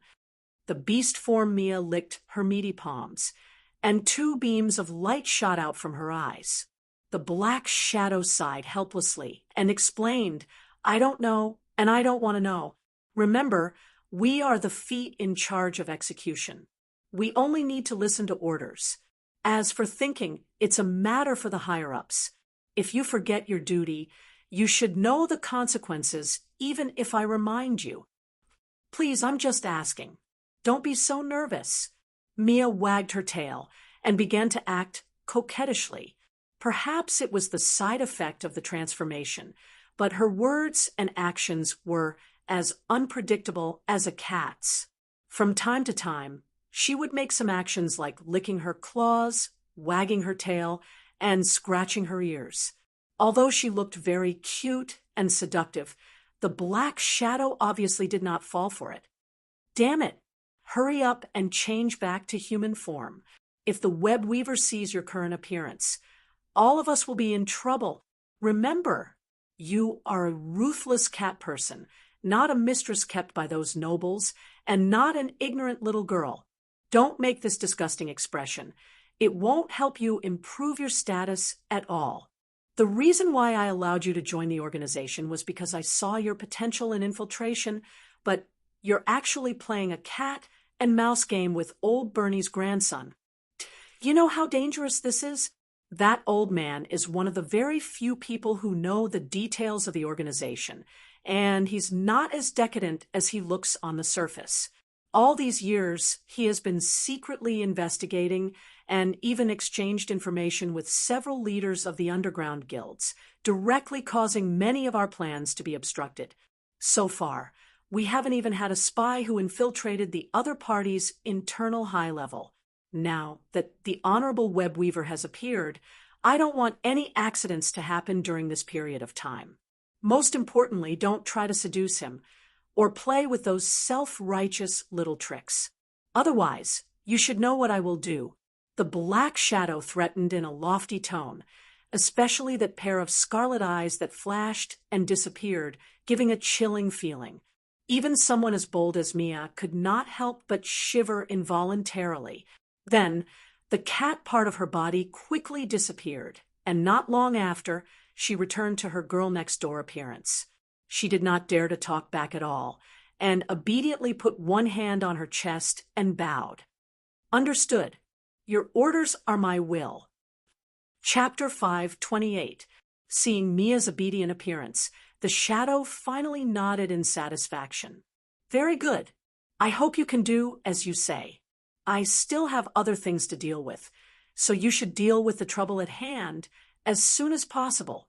3 days later, I hope to see that ruthless, undistracted hunter who can abandon everything for the sake of a mission. Having said that, his hazy body gradually became transparent, and in just a few seconds, he completely dissipated with the breeze that blew in through the door. There wasn't even a footprint on the ground, as if there was no physical shadow. Mia stood silently on the spot for a full 5 minutes as she stared with her yellow-green eyes. It was only when she was sure that the other party had really left that a faint sneer appeared at the corner of her mouth.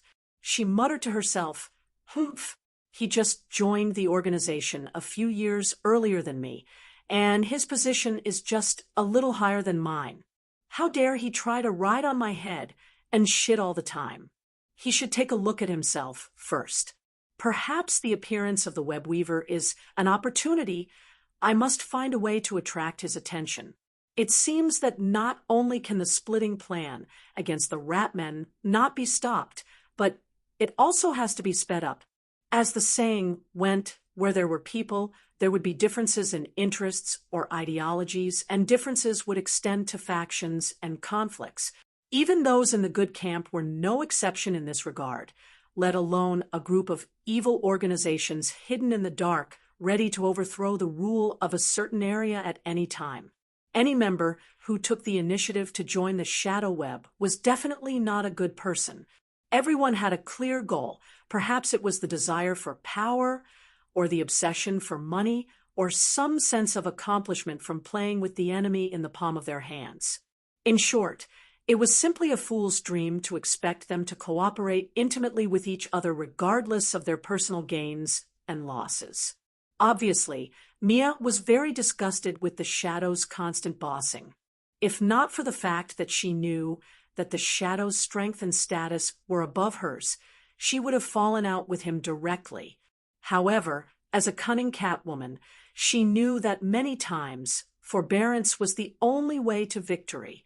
If one did not have enough strength to challenge an enemy who was much stronger than oneself, that was not bravery but stupidity. After some consideration, Mia decided to make use of the remaining 3 days to find out more information from the other legs that she had a better relationship with. After all, as the weakest of the 8 legs of the Sardinia Islands, she had to be prepared in advance. Otherwise, she wouldn't be able to snatch any benefits from her wolf-like colleagues. If possible, it would be best to form an alliance with a few of them in order to fight against any conflicts of interest that might arise at any time. After careful consideration, Mia quickly locked the door and put on a dirty gray cloak. Then she transformed into her beast form again. Like a nimble big cat, she easily climbed up the pillars and onto the roof. She casually lifted up a wooden plank and arrived at a high spot that most people would notice. Without any hesitation, she quickly jumped from her house to another house. In just a few minutes, she disappeared without a trace and did not attract the attention of any passers-by on the street. At the same time, the main body of the Black Shadow that had suddenly appeared was sitting in the headquarters of the Valen City Mage organization. He narrowed his eyes as he observed the scene reflected in the crystal ball in front of him, a trace of playfulness appearing on his aged face. "Ha ha! What an impatient kitten! I had thought that you would have some patience after so many years, but now it seems that you're no different from when you were in your teens. Go, unite a few of the weaker legs. Only then will you be able to shake Sea Wolf Kent's position. You have to know that the one who can threaten my position the most right now isn't you trash, but Kent, who first came into contact with the web weaver. I don't know what kind of dog's hit luck this guy has to encounter. Such a good thing. If I don't ruthlessly strike a blow at his momentum, how much benefits will I, the strongest leg, get when the plan succeeds?" Just as he finished speaking, a hurried knock sounded from outside the door, followed by a low voice. "Master Uhtred Alicorn, the test subjects you requested have arrived. May I ask if they can be sent in now?" The Black Shadow known as Uhtred Alicorn waved his hand, and the scene in the crystal ball immediately disappeared. He then took off the black hood on his head, revealing a face with high cheekbones, a high nose bridge, and sharp edges. He looked to be around 50 years old, giving off a harsh and cold feeling, especially his 2 sharp eagle eyes. If a timid person were to be stared at by them, they would probably wet their pants in fright. He didn't get up, but instead directly ordered, "Send them in. I just happen to need them for some research. Then I'll have to disturb you." The person outside the door said courteously and gently pushed open the door. He brought in 4 young men and women who were completely naked and bowed respectfully. "Master, according to your request, there are 2 males and 2 females, all between 16 and 20 years old. I've already personally inspected them. There are no diseases, parasites, or hidden injuries in their bodies. They're all virgins. Oh, looks like you're quite efficient. You've gathered the things I requested in a short 2 days. Uhtred responded casually, while sizing up the two pairs of young men and women as if they were goods. Especially when his gaze swept over the two young and beautiful girls, there wasn't a trace of lust in his eyes. They were as cold as a block of ice, as if he'd completely abandoned his physical needs, leaving only an unparalleled fanaticism for magic. The young servant shook his head with a modest smile. "No, you're too kind. As one of the only true mages in this building, I'll do my best to satisfy any request you have. Moreover, it's only two pairs of young men and women. If it weren't for the fact that there are so few virgins in Valen City, I would have sent them over yesterday." As a city full of crime and chaos, the most common crimes in Valen City were theft, robbery, and rape. Normally speaking, young women without the protection of a powerful faction would find it difficult to protect their chastity until they were 14. At the age of 10 to 12, they would experience the incomparably painful first time in their lives in some dark alleyway. Many were even raped to death. Of course, those who barely managed to survive didn't end up any better. They were either forced into the sex trade, toyed with by filthy pirates every day, or turned into the slaves of some gang. A smuggler once said that the most sought-after goods in Valen City were always young and beautiful virgins and sharp weapons. No matter how many of the former there were, it couldn't satisfy the boundless desires of the pirates, while the latter was a necessary tool for them to plunder wealth. Chapter 529. Uhtred clearly wasn't interested in listening to a servant's flattery.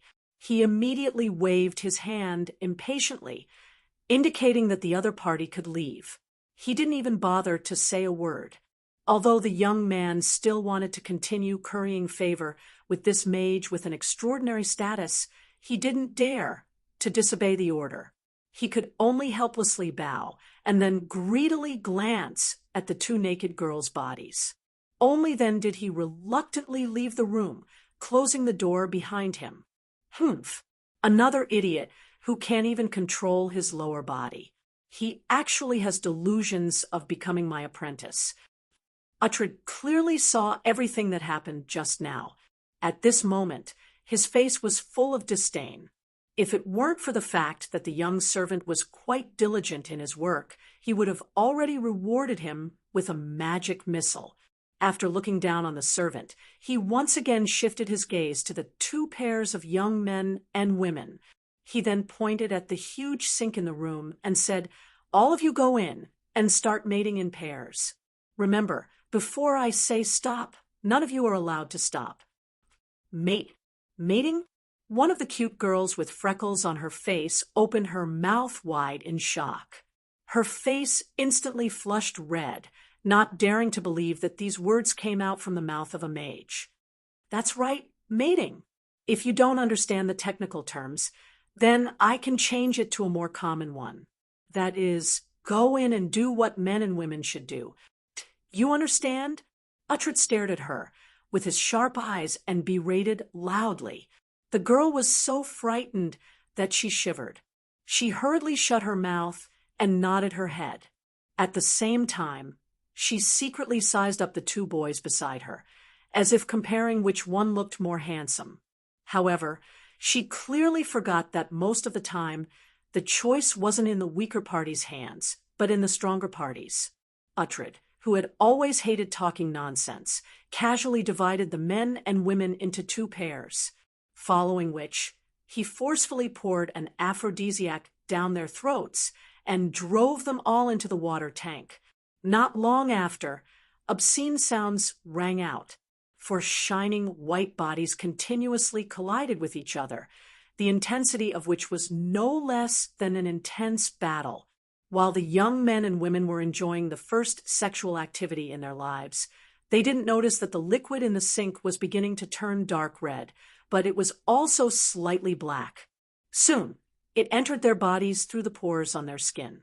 Not long after, the capillaries all over their bodies began to bulge rapidly, looking very ferocious.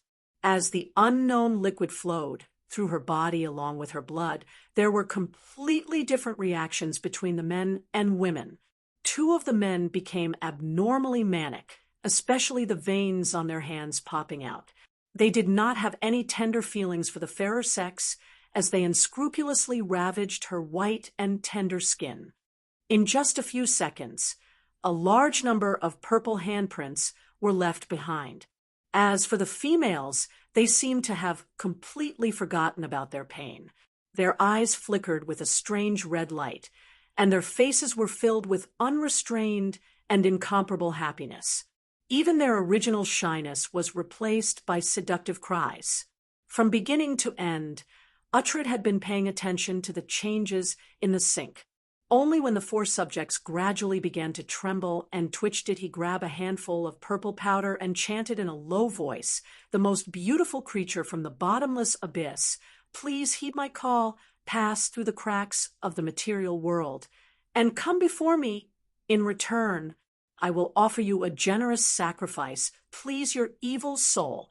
Under the power of the incantation, the powder emitted a faint fluorescent light. It rapidly formed a 1-meter diameter whirlpool around the water surface. The center of the whirlpool was dark and cold, as if it was connected to another space. It was a world without any light, a world made up of countless solid black ice. As the temperature was too low, just a gust of cold wind was enough to cause the entire room to be covered in a layer of white frost. The temperature in the water tank was also dropping rapidly, and after a short while, it began to slowly freeze. However, even so, the two groups of men and women didn't have any intention of stopping. The powerful magic had completely controlled their brains. Apart from crazily squandering their physical strength and vitality, they didn't have any other thoughts. Gradually, a pair of eyes suffused with an evil red light appeared in the whirlpool, followed by a soul-stirringly beautiful face, a slender neck, an exquisite collarbone, a voluptuous upper body that made countless women envious, a slender waist, golden thighs, and 2 hoof-like feet. The curved horns on her forehead, as well as the huge bat wings and barbed tail on her back, all proved that she had a demon bloodline. A teasing smile hung on her beautiful red lips, and her eyes were constantly emitting dangerous lust. Her light purple hair was tucked behind her ears, and even the most cold-blooded man would feel his heartbeat accelerate. Without a doubt, this was a succubus from the bottomless abyss. Moreover, she was an elite succubus. She was only wearing a translucent pink silk dress. Not only could one admire her graceful figure, but one could also vaguely see her mysterious triangular area. It was enough to prove that a looming beauty was the most alluring thing in the world. This is really exciting. I was actually lucky enough to be summoned to the material world. Moreover, there are 4 such exquisite sacrifices. After thoroughly passing through the interplanar passage, the succubus laughed happily while extending her finger, gently sliding it over the area where the young man and woman were tightly joined together. Then she licked the white mucus on it, her beautiful face revealing an incomparable expression of enjoyment. As every demon in the bottomless abyss represented the dark side of mortals, the succubus just so happened to represent the fallen lust. Anything related to lust was their favorite food. Absorbing a large amount of it could not only restore their consumed strength, but also promote their evolution. Just as the succubus planned to personally join the 2 pairs of men and women who were madly copulating, Uhtred immediately activated the prepared magic circle and shouted, "In the name of the Arcane Mage, bind." In an instant, the ground flickered with a dazzling silvery white light, and the frightening positive energy formed mysterious runes, turning the entire pool into a cage. As demons known for their evil and chaos, they were especially sensitive to energy, especially the most loathsome positive energy. Although they did not have an innate fear of it like the undead, they would still burn their bodies. The succubus did not act blindly without thinking. Instead, she extended a finger and lightly touched the runes engraved around the pool.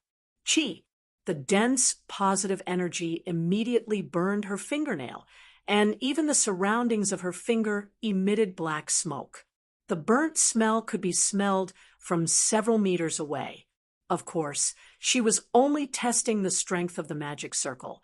After confirming that it was unlikely for her to forcefully break out, she quickly changed her strategy and began to carefully observe the confinement magic circle engraved on the stone slab, trying to find a loophole. Chapter 530. It should be known that many careless summoners were too confident in themselves and did not check thoroughly in advance, leaving behind one or two small omissions.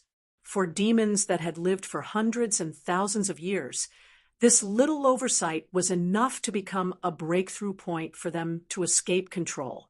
Every year, there would be spellcasters who did not know their own strength to summon demons, but in the end, they would all become the demon's appetizer. In the history of Audiobook, there were several large-scale demon invasions that came from this. But unfortunately, Uhtred wasn't an ignorant apprentice, nor was he a rookie who had just become an official mage. He was an out-and-out 9th-level spell mage, and his character was especially strict.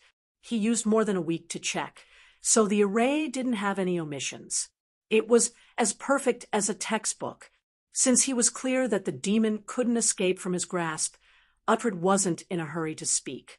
He patiently waited for the other party to completely give up, and then slowly discussed the conditions.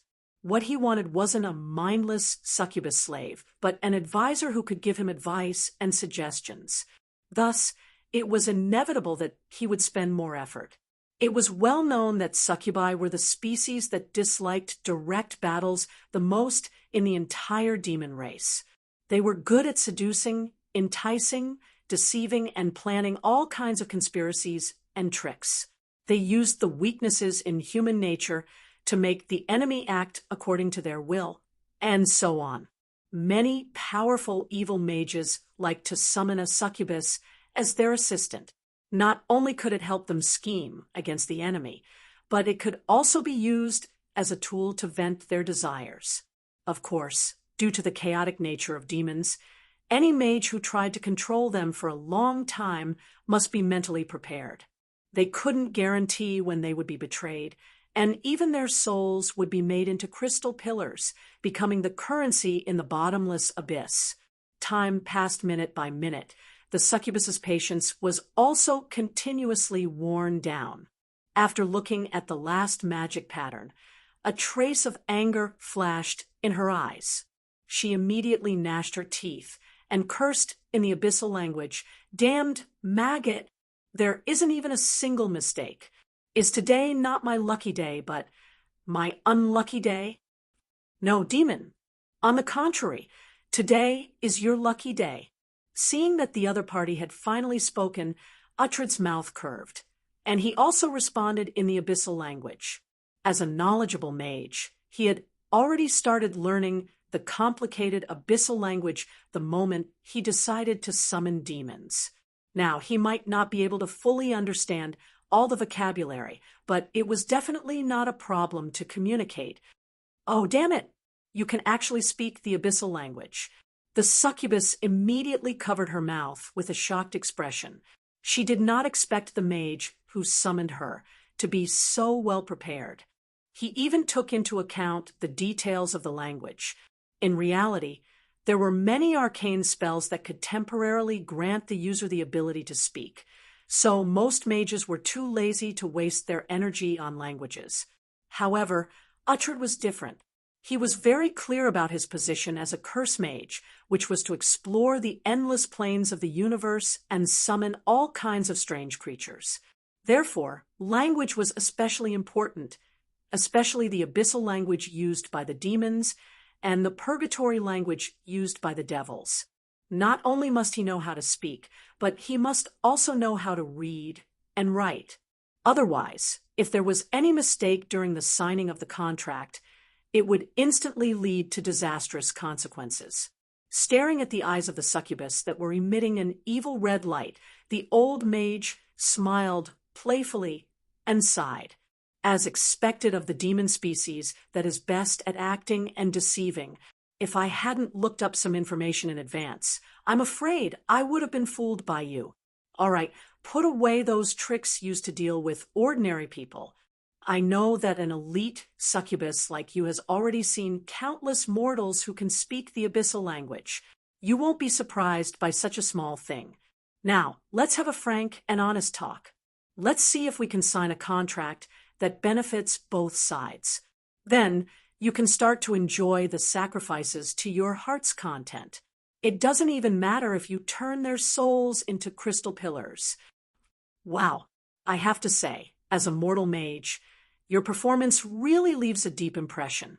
Moreover, you are very generous, for young depraved souls are worth a lot in the abyss. However, before we start the negotiations, I want to understand your motives. Although I am very confident in my own strength, there are still many powerhouses in the material plane that can threaten my life. If you want to become enemies with them, please forgive me for being powerless. After all, I don't want to be killed in the material plane because of a stupid decision, and then be forcibly expelled for 100 years. Even my strength will seriously degenerate. After saying that, the succubus gently flapped her wings, slapping the dark red liquid in the pool. In just a few seconds, her silk dress was wet, sticking tightly to her skin. It was no different from being completely naked. She tried her best to emit a powerful charm ability, trying to distract the old mage's attention. As long as she provoked a trace of desire, it wouldn't take long for everything to fall into her control. Although many scholars believed that demons were a group of lunatics, their behavior was heavily controlled by desire. They might be talking and laughing with you one second, and the next second, they would rush up and tear you to pieces. The reason might be just because they were hungry. However, this didn't mean that their intelligence level was low. On the contrary, their intelligence level was very high, especially for a type like the succubus that was inclined towards spellcasting. Their intelligence was even higher than most mages. They knew how to make the best use of their advantages to achieve unspeakable goals. Looking at the water droplets on the succubus's exquisite body, even the strong-willed Uhtred felt his mouth go dry. The lower half of his body that hadn't had any reaction for many years also showed a little sign of congestion. In order to control his rapidly rising desire, he didn't hesitate to bite his lips. The intense pain instantly pulled his attention back from the tempting scene. Reason once again defeated instinct and continued to control his brain. Demon, you'd better not provoke my bottom line, or else the consequences might not be too good. You should know that although I have never claimed to be a gentleman, I am also unwilling to be rough with women. However, there is a limit to this kind of tolerance, and your current actions have successfully angered me. If you don't stop. At this point, the old mage's eyes instantly shot out two ominous glints. Without hesitation, he raised his hand and made a grasping motion. The confinement array immediately lit up with a dazzling white light, followed by a terrifying electric arc that quickly surged into the pool, emitting a crackling sound. Chapter 5:31. Ah, damn it, damned mortals. Quickly stop. I order you to stop immediately. At this moment, the succubus's whole body was twitching incessantly from the electric current, and her mouth was emitting a heart-wrenching roar. There was no longer any so-called seduction. If not for her body having a certain degree of magic resistance, perhaps she would have already fainted. Of course, she wasn't any better now. If one observed carefully, they would discover that her lower body was spraying out a large amount of water stains. She was obviously incontinent. After noticing this, a sneer appeared on Uhtred's face. He chanted an incantation in a low voice, and the frantic electric snakes immediately disappeared. The whole process didn't affect the young man and woman who were still crazily copulating at the side.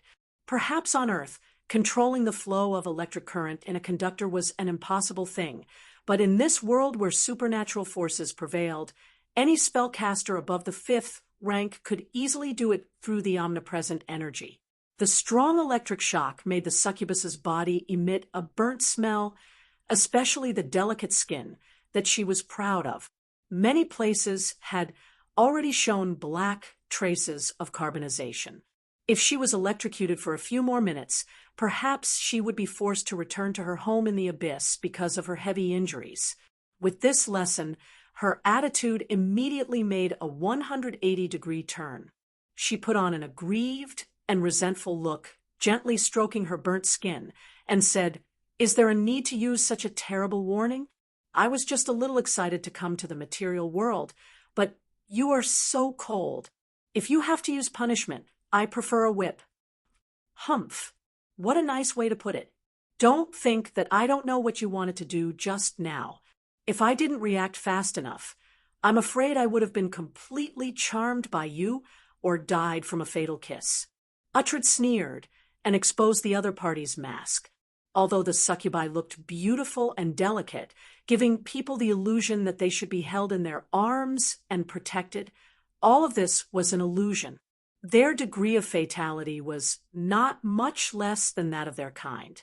In fact, they were even more lethal than their peers. Not to mention other things, just being able to easily see through a person's desire hidden in the depths of their heart was enough to let this dangerous and beautiful creature easily win the initiative in a complicated situation. Moreover, any mortal who was kissed by them would have a large amount of life force sucked away, and in serious cases, they might even die on the spot. There was a famous proverb in Orire, "A hungry lady, a succubus's kiss. How many men would give it in vain?" This showed how terrible their kiss was.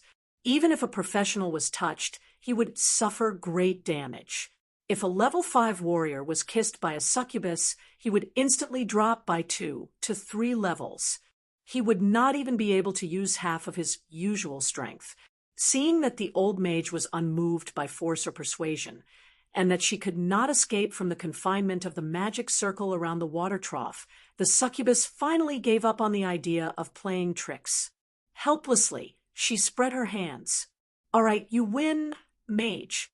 Now please state your conditions, and we will sign a strict magic contract. The condition is very simple. You will serve me as an assistant, mainly responsible for plotting conspiracies and driving a wedge between certain people so that they can't unite. I believe this is what you're best at, isn't it?" Seeing that the other party had stopped releasing the charm force field, Uhtred let down his guard slightly and directly stated his request. As the other feet began to contact each other frequently, he urgently needed a helper who was good at grasping people's hearts to deal with the increasingly complicated situation, so that he could obtain the most benefits in the next operation. After all, in terms of personal strength, he could almost be regarded as one of the top people in the entire Sardinia. He had originally planned to wait for a few more years of experience, and when the time was ripe, he would apply to the higher-ups to directly use arcane spells to control the leaders of the Pirate King and the underground guilds, turning the entire archipelago into one of the secret bases of the Shadow Net. But unfortunately, the sudden appearance of the Net Weaver disrupted the old mage's plan. To be precise, he was a little worried that the power in his hands would be taken away, and everything that he had planned for more than 10 years would become a wedding dress for someone else. One had to know that from foot to web weaver, there were a total of 5 levels in between. The difference in status between each level was like heaven and earth, especially for the lower levels. Using the phrase life and death to describe it was the most appropriate description. Even though Uhtred was the oldest leg in this region and had the highest chance of being promoted to he enjoyed a lot of privileges. However, a leg was still a leg. If he was arrogant to the point that he wanted to go against the web weaver, he would definitely be courting death. This was not a matter of personal strength, but the power behind the Shadow Net was too terrifying. Any random cleaner could completely obliterate a level 9 mage without even being able to resist. This was not the first time something like this had happened, so no one dared to offend it. Because of this, even if the net weaver sent by the higher-ups was a child less than 10 years old. All the members could only obediently obey the command. But no one could watch as the power in their hands was snatched away by a stranger, and Uhtred was no exception. The reason why he summoned the succubus was to disintegrate the other 7 feet and make the situation look chaotic. In this way, he, the most senior foot, might become some kind of support. How could he make a group of scheming elites who were particularly good at scheming and crafty to tear each other apart? The answer was very simple, at least in Uhtred's opinion. He summoned a succubus who was good at playing with people's hearts and let her deal with everything. The succubus swayed the inverted triangular tail behind her, silently considering the gains and losses. Not long after, she nodded. Indeed, these are the things I'm best at, and I'm also very happy to play with the feelings of a group of mortals. But you just neglected a point, and that is the duration of the contract. How many years do I have to serve you in exchange for the right to move freely in the material plane? As a demon who was famous for her chaos and evil interests, she could not work for a person or force for free, and it was even more impossible for her to silently sacrifice for something similar to beliefs like the paladins. No matter when or where, demons would always consider their own interests first. They were completely the embodiment of evil and did not have the slightest bit of positive feelings. Many demons did not hesitate to sell their own bones in order to obtain more benefits, and some did not hesitate to kill their parents in order to obtain a higher status. Obviously, for the succubus in front of him, staying in the material world was far more attractive than any other conditions. As long as she kept a low profile and did not attract the attention of the gods' church, she could completely get everything she wanted. Chapter 532. Whether it was the lust that a succubus yearned to taste the precious soul crystal pillar in the bottomless abyss, or the wonderful feeling brought about by power for a succubus who was good at disguising and deceiving, they could be said to be at her fingertips. After all, most ordinary people, especially men, wouldn't even be able to walk when they saw a beautiful succubus. As long as she hooked her finger, they would instantly fall completely. In addition, she was proficient in various special techniques in bed. Once they had a taste of her, even if they knew that she was a demon, they would still be willing to be her servant. Stroking the short beard on his chin and considering for a few minutes, Uhtred raised his head and stretched out a finger. 100 years. I request that you serve me for 100 years. During this period, you must not commit any acts of betrayal. Otherwise, I have the right to extend or change the conditions. 100 years. The succubus immediately frowned, her eyes revealing deep dissatisfaction. Indeed, for a demon with an almost infinite lifespan, 100 years was only equivalent to a year or even a few hours for an ordinary person. However, since she had already come to the material world, she naturally wanted to enjoy happiness and freedom as soon as possible. Moreover, the old mage didn't look like he could live for another 100 years unless he had some trump card to extend his lifespan. That's right. That's 100 years. I don't think that's too long for you.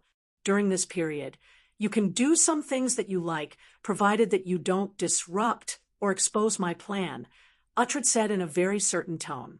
In order to summon the demon, he had paid too much.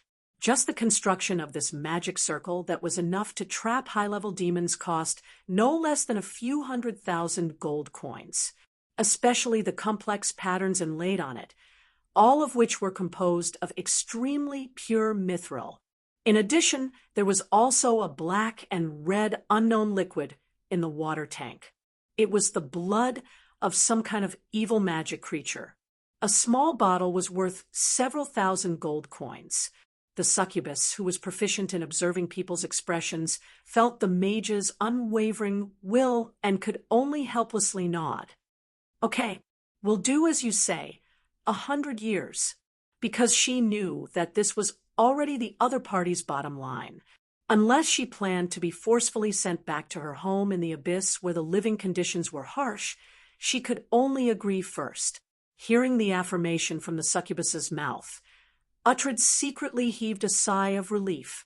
He quickly took out the magic contract that he had prepared long ago and carefully handed it over from afar using Mage's hand, avoiding any form of physical contact to prevent himself from accidentally falling into the trap.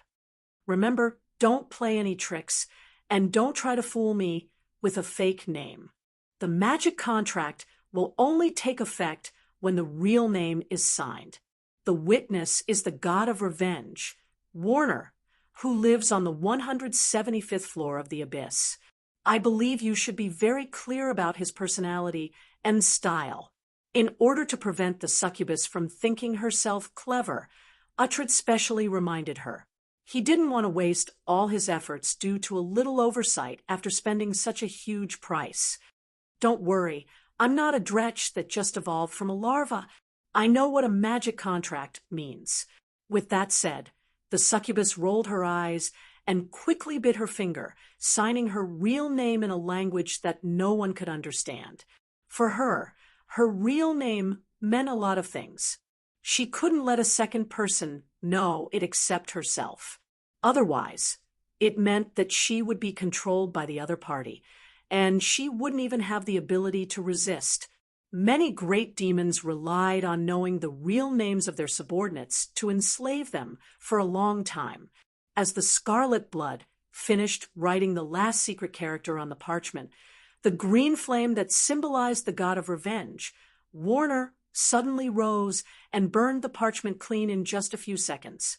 There was no doubt that this god, who was known for being narrow-minded and vengeful, had volunteered to become a witness. Once someone violated any of the contents of the contract, they would immediately suffer retribution. After all, he himself held the priesthood of revenge, so very few people or demons were lucky enough to escape. Mage, the contract has taken effect. Can you remove this damned confinement array now? I haven't eaten such intense lust for a long time. Although you used a lot of aphrodisiacs and made the sacrifices' thoughts fall into a mess, the primitive instinct in their bodies is still quite delicious. With that said, the succubus looked at the young man and woman with eyes full of desire. She even couldn't help but stick out her tongue and lick her lips. After the recovery period just now, the burnt skin on her body had recovered, exuding a faint lustful aura, especially the expression on her face. If one's will was slightly loose, they would fall into an inextricable obsession. Of course, they were originally sacrifices for you first. Please enjoy them as you wish. After you've enjoyed them, we'll talk about the next plan. As a knowledgeable spell mage, Uhtred was very clear about the nature of the other party, so he waved his hand without hesitation. The magic patterns that were originally emitting a dazzling white light instantly dimmed, and the cage formed by positive energy completely dissipated in just a few seconds. Relying on her incomparable skills, she sent 4 ordinary young men to the clouds in just a few minutes. Finally, she opened her small cherry mouth and gave each of them a deep kiss. After being kissed, the men and women immediately began to age. Their hair and eyebrows all turned white, and their skin became loose and sagged. Their muscles rapidly atrophied, and they couldn't even stand stably. It was as if the vitality of their whole body had been sucked away, and they looked just like an old man in his 60s or 70s. But what was surprising was that these young men, who looked like they had one foot in the grave, didn't feel the slightest bit of pain. On the contrary, each and every one of them had an expression of incomparable enjoyment.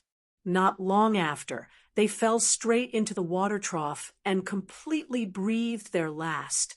Obviously, this was the legendary kiss of the succubus, which was enough to make countless men willingly give up their lives, and even their souls. Of course, under normal circumstances, being kissed would usually only cause the loss of some vitality and wouldn't immediately lead to death. However, This succubus, who had just come to the material world from the bottomless abyss, seemed to have been hungry for too long.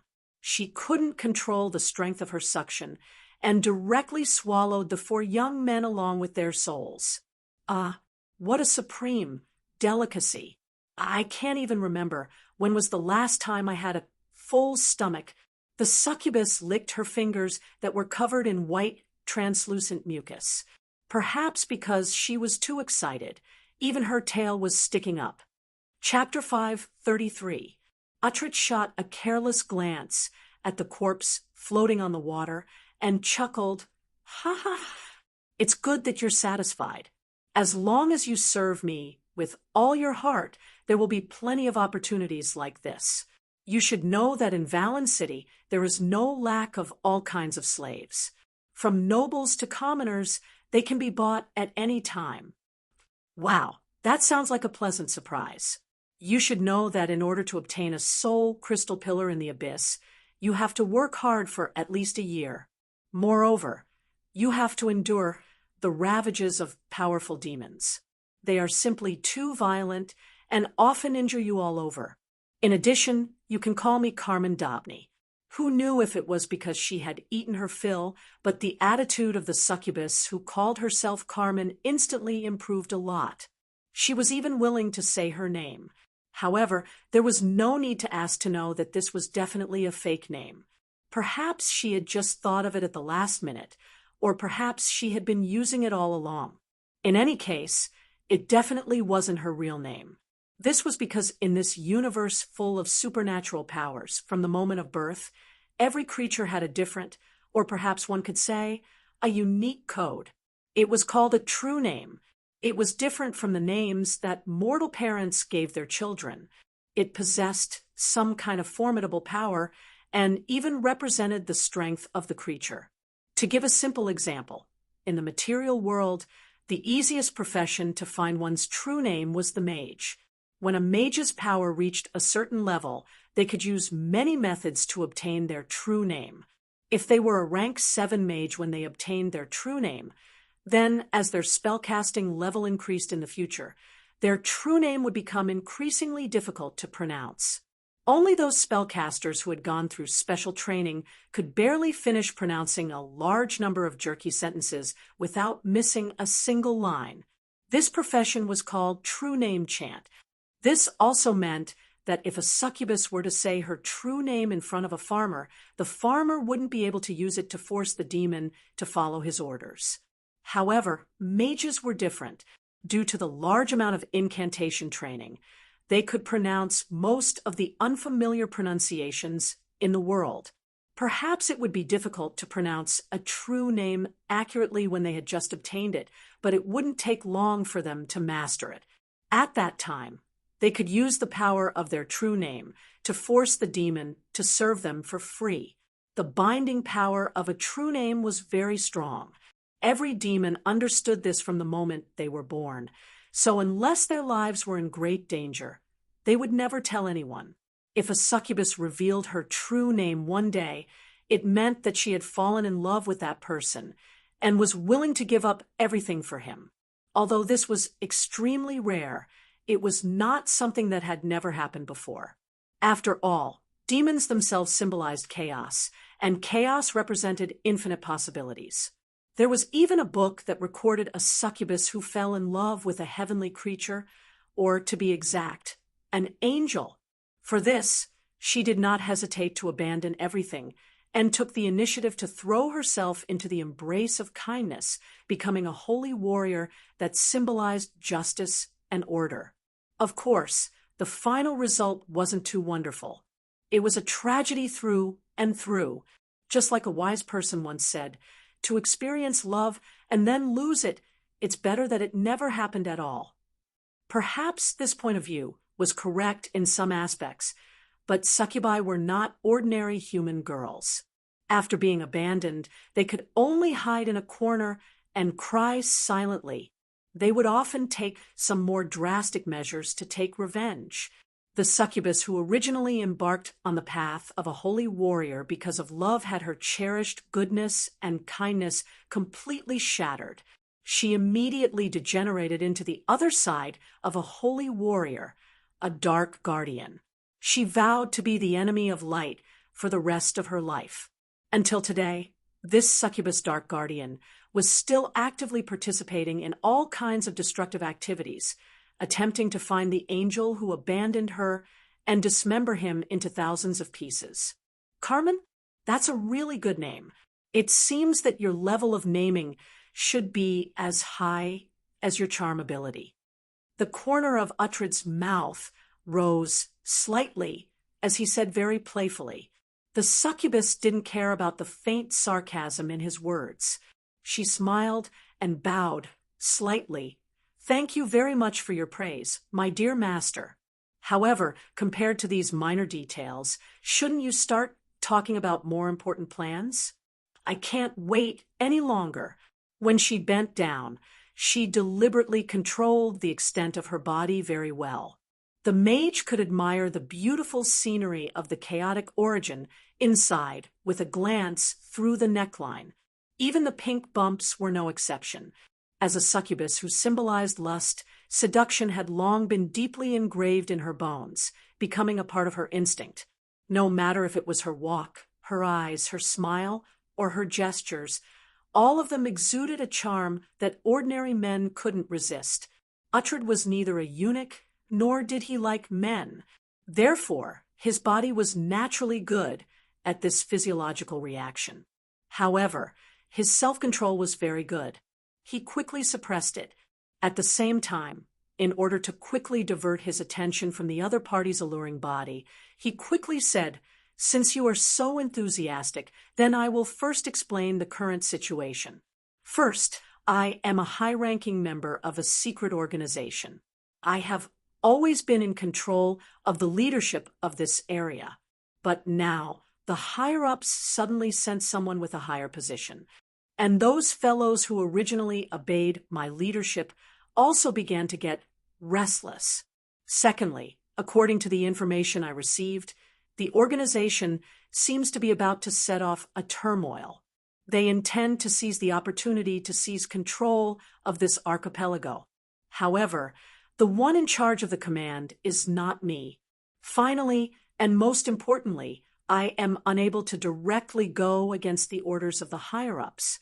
I can't go against them in public, but in private. Although out of caution, the old mage didn't say the specific name. He didn't hide anything in terms of form. He was very clear that he might be good at scheming, but compared to a succubus, there was still a certain gap. Especially when it came to grasping people's hearts, it was simply a difference between heaven and earth. The succubus, who called herself Carmen, flapped her wings and jumped out of the water trough. She gracefully approached and asked with a charming smile, "If I didn't guess wrongly, you intend to fish out as much as you can without angering the higher-ups, right?" "That's right. Not only do I want to obtain enough benefits, I also want those bastards who take advantage of the situation to pay the price. I believe that with your ability, it shouldn't be difficult to achieve this." Uhtred didn't intend to conceal his purpose from the beginning, and he didn't intend to let go of those who betrayed him. I like your straightforwardness. I like the drama of betrayal and revenge even more. Tell me their names and personalities, and I'll take care of the rest. You'll be able to see a satisfactory result in 2 days at most. Chapter 534. Carmen greedily licked her lips, the evil light in her eyes constantly flickering. She was clearly too excited. For her, making friends turn against each other, breaking apart lovers, disrupting the normal operation of order, and other similar things, even if she couldn't obtain any benefits, she would still rush to do them.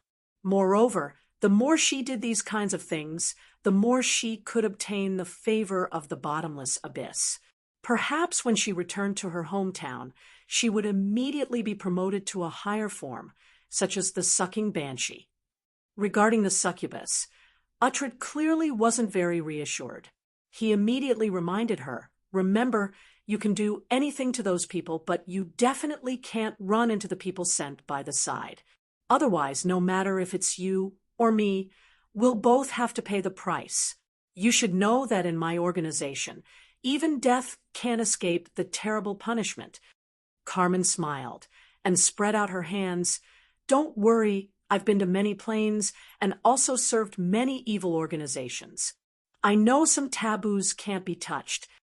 Although the fighting strength of the succubus was already considered very strong in Orwire, even comparable to a fighter above level 11, there were still many things that were enough to threaten their safety.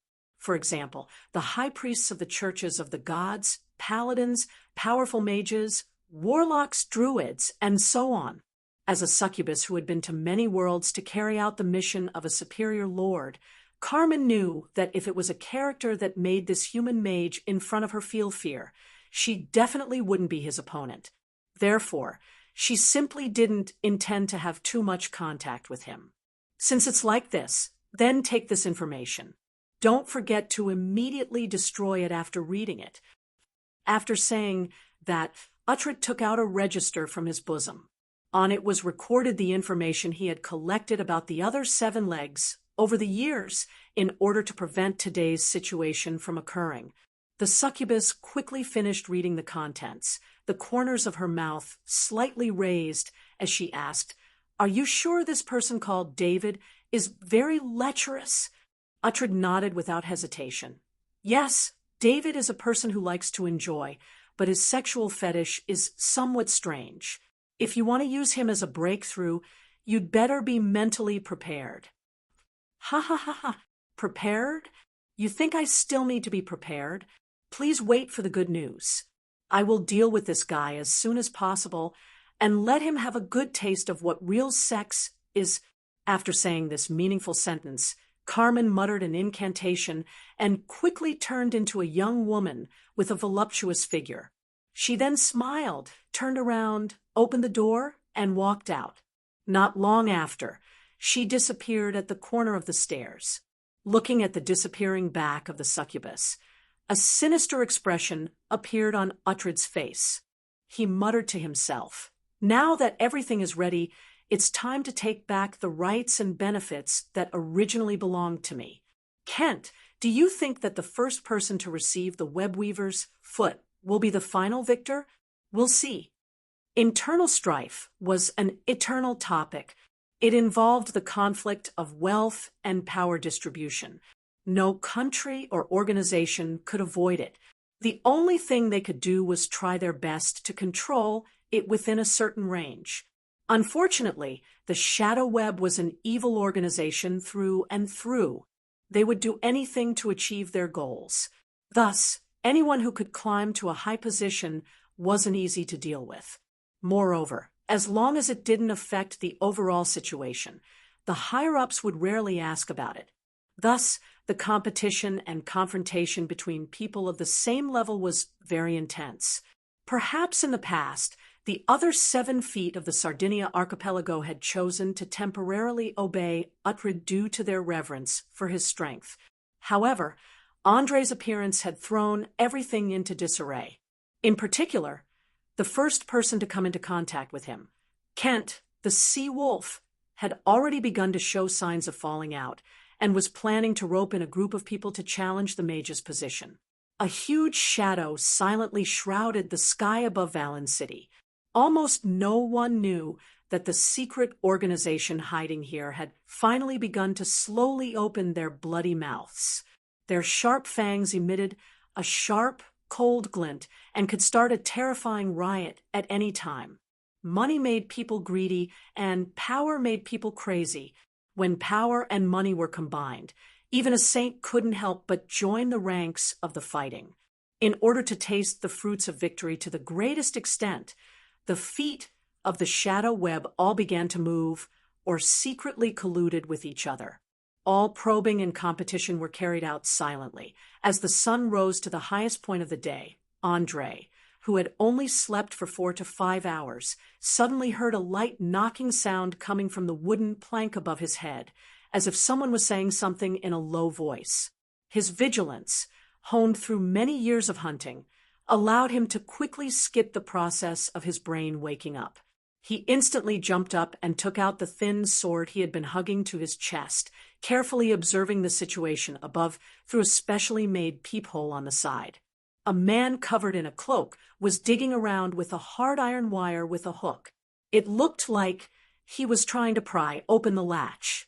Beside him was a woman whose face could not be seen clearly. She kept urging, "Hurry up, idiot! I don't want to be discovered by anyone, let alone recognized." Ho, ho, ho. Sorry, boss. This thing has obviously been modified. I haven't found a way to open it yet. Please bear with it for a bit longer. The cloaked person was obviously stuttering as he finished his sentence with great difficulty. His forehead was covered in sweat as his two nimble hands searched back and forth for the latch's position. Without a doubt, he'd been busy for a long time. Unfortunately, the basement of this warehouse was originally a secret base used by the rat men to hide, so it had undergone precise modifications. The latch's position was right in the middle of the roof. Unless one used brute force to pry it open, they wouldn't be able to open it from the outside even if they worked themselves to death. Damn it! Aren't you a genius thief who can pry open any door? How come you can't even open such a tattered lid? Don't find excuses. I'll give you 5 more minutes. If you still can't open it, then don't even think about messing around in my territory in the future. The woman didn't seem to care about the other party's difficulties and directly gave him an ultimatum. She sounded very nervous, especially when she spoke quickly and hurriedly. She also paced around the entrance without stopping for a moment, and her eyes were fixed on the outside. As long as there was a sound or someone passing by, she would immediately be alert and hold her weapon tightly. It could be said that every inch of her muscles was in a state of tension, looking as if she could kill someone at any time. Chapter 535. While the two of them were talking, the alert Portia had also woken up. She silently walked to Andre's side and raised a finger to gesture for him to be silent. Then she took out 2 sharp throwing knives from her waist pouch and gently approached the lid. She then slowly pulled the latch. The entire process was unusually quiet, and not a single sound was made. As a high-level thief, she knew the methods of her peers like the back of her hand. She was very clear about the level of the guy who was unlocking the door outside. She planned to launch a surprise attack and subdue him in one fell swoop. Andre, who saw through the halfling's intentions, followed closely behind with a rapier in hand. As soon as the lid was opened, he would immediately rush out and catch the halfling off guard. After a few seconds, Bordia completely pulled the latch open. At the same time, she turned around and gave a signal. She exerted force in her legs and used her shoulder to smash open the lid. Her sudden action instantly threw the busy halfling to the ground. His head was directly hit on the wood not far from him. He screamed like a pig being slaughtered. He clutched his head and did not get up for a long time. He probably had a slight concussion. As for the other woman, her reaction was much faster. She rolled a few times on the ground almost as soon as the lid was opened. Not only did she avoid the violent impact, but she also took the opportunity to dodge the throwing knives thrown by the big-breasted lowly. She nimbly pulled out her dagger and entered battle mode. Andre, who was the second to rush out from the entrance, saw this scene and immediately gave up the idea of continuing to attack. He squinted his eyes and asked, "Who are you people? Why are you in this shabby warehouse?" It must be known that Bordia's dexterity had long surpassed the limits of mortals. It was at least 20 points. Even Andre himself would find it difficult to dodge the throwing knives she threw, not to mention a sudden attack and a super close distance. This also meant that the opponent's dexterity was almost equal to her, or even slightly higher. The opponent's dexterity was at least level 10. The woman in black tights with a veil on her face looked up and down at Andre. After a few minutes, she let out a bell-like laughter. "Ha ha ha, I'm sorry, Honorable Miss Netweaver. Please forgive me for coming here without warning. It's just that Kent didn't reveal any inside information. So, to be safe, I wanted to confirm it myself. You are? Andre heard an unusual meaning in his words just now. If he guessed correctly, the other party should be the senior leader of the Shadow Net in the Sardinia Islands, Foot. You already know, don't you? The woman asked as she slowly sheathed her weapon and raised her hands to show that she was not hostile. Seeing that she had given up on fighting, Andre heaved a sigh of relief and put away his sword. Tell me, why are you looking for me? If you can't come up with a convincing reason, I don't mind punishing you and letting you know the terrible consequences of angering me. After confirming that the other party was a member of the Shadow Net, he immediately showed his strong side, especially the threat in his tone. Anyone who was not a fool would be able to hear it. However, the veiled woman did not kneel down and admit her mistake as expected. She only bowed with one hand on her chest. Honorable sir, I have no choice but to do this. Perhaps you have just arrived in this city and don't understand the current situation, let alone the grudges within the organization. If you have enough time, please come to the Mermaid Bar near the lower city tonight. You will see the undercurrent hidden under the calm surface. Undercurrent, what are you referring to? Andre continued to ask with furrowed brows. He could feel that there was something in this woman's words. There was no doubt that she was hinting at something, and 99% of it was related to the internal affairs of the Shadow Net. To be honest, he hated these kinds of words that brought endless reverie because there were too many possibilities that could be extended, and it was completely impossible to judge. I'm sorry, I can't say it now. Besides, there are so many outsiders here. I don't want them to know these secrets. Please remember, come to the Mermaid Bar after dark tonight. After saying these words that did not make any sense, the woman winked with a smile and sent a flying kiss. Very quickly, she disappeared from everyone's sight. Andre could not even tell if she used magic, some kind of invisibility tool, or her own innate ability. As for the unlucky man, lying on the ground and howling in pain, he had obviously been abandoned. Perhaps their relationship was just ordinary, or perhaps she deliberately left him as a punching bag. In short, the woman did not even look at him when she left. It was obvious that she did not care about his life or death.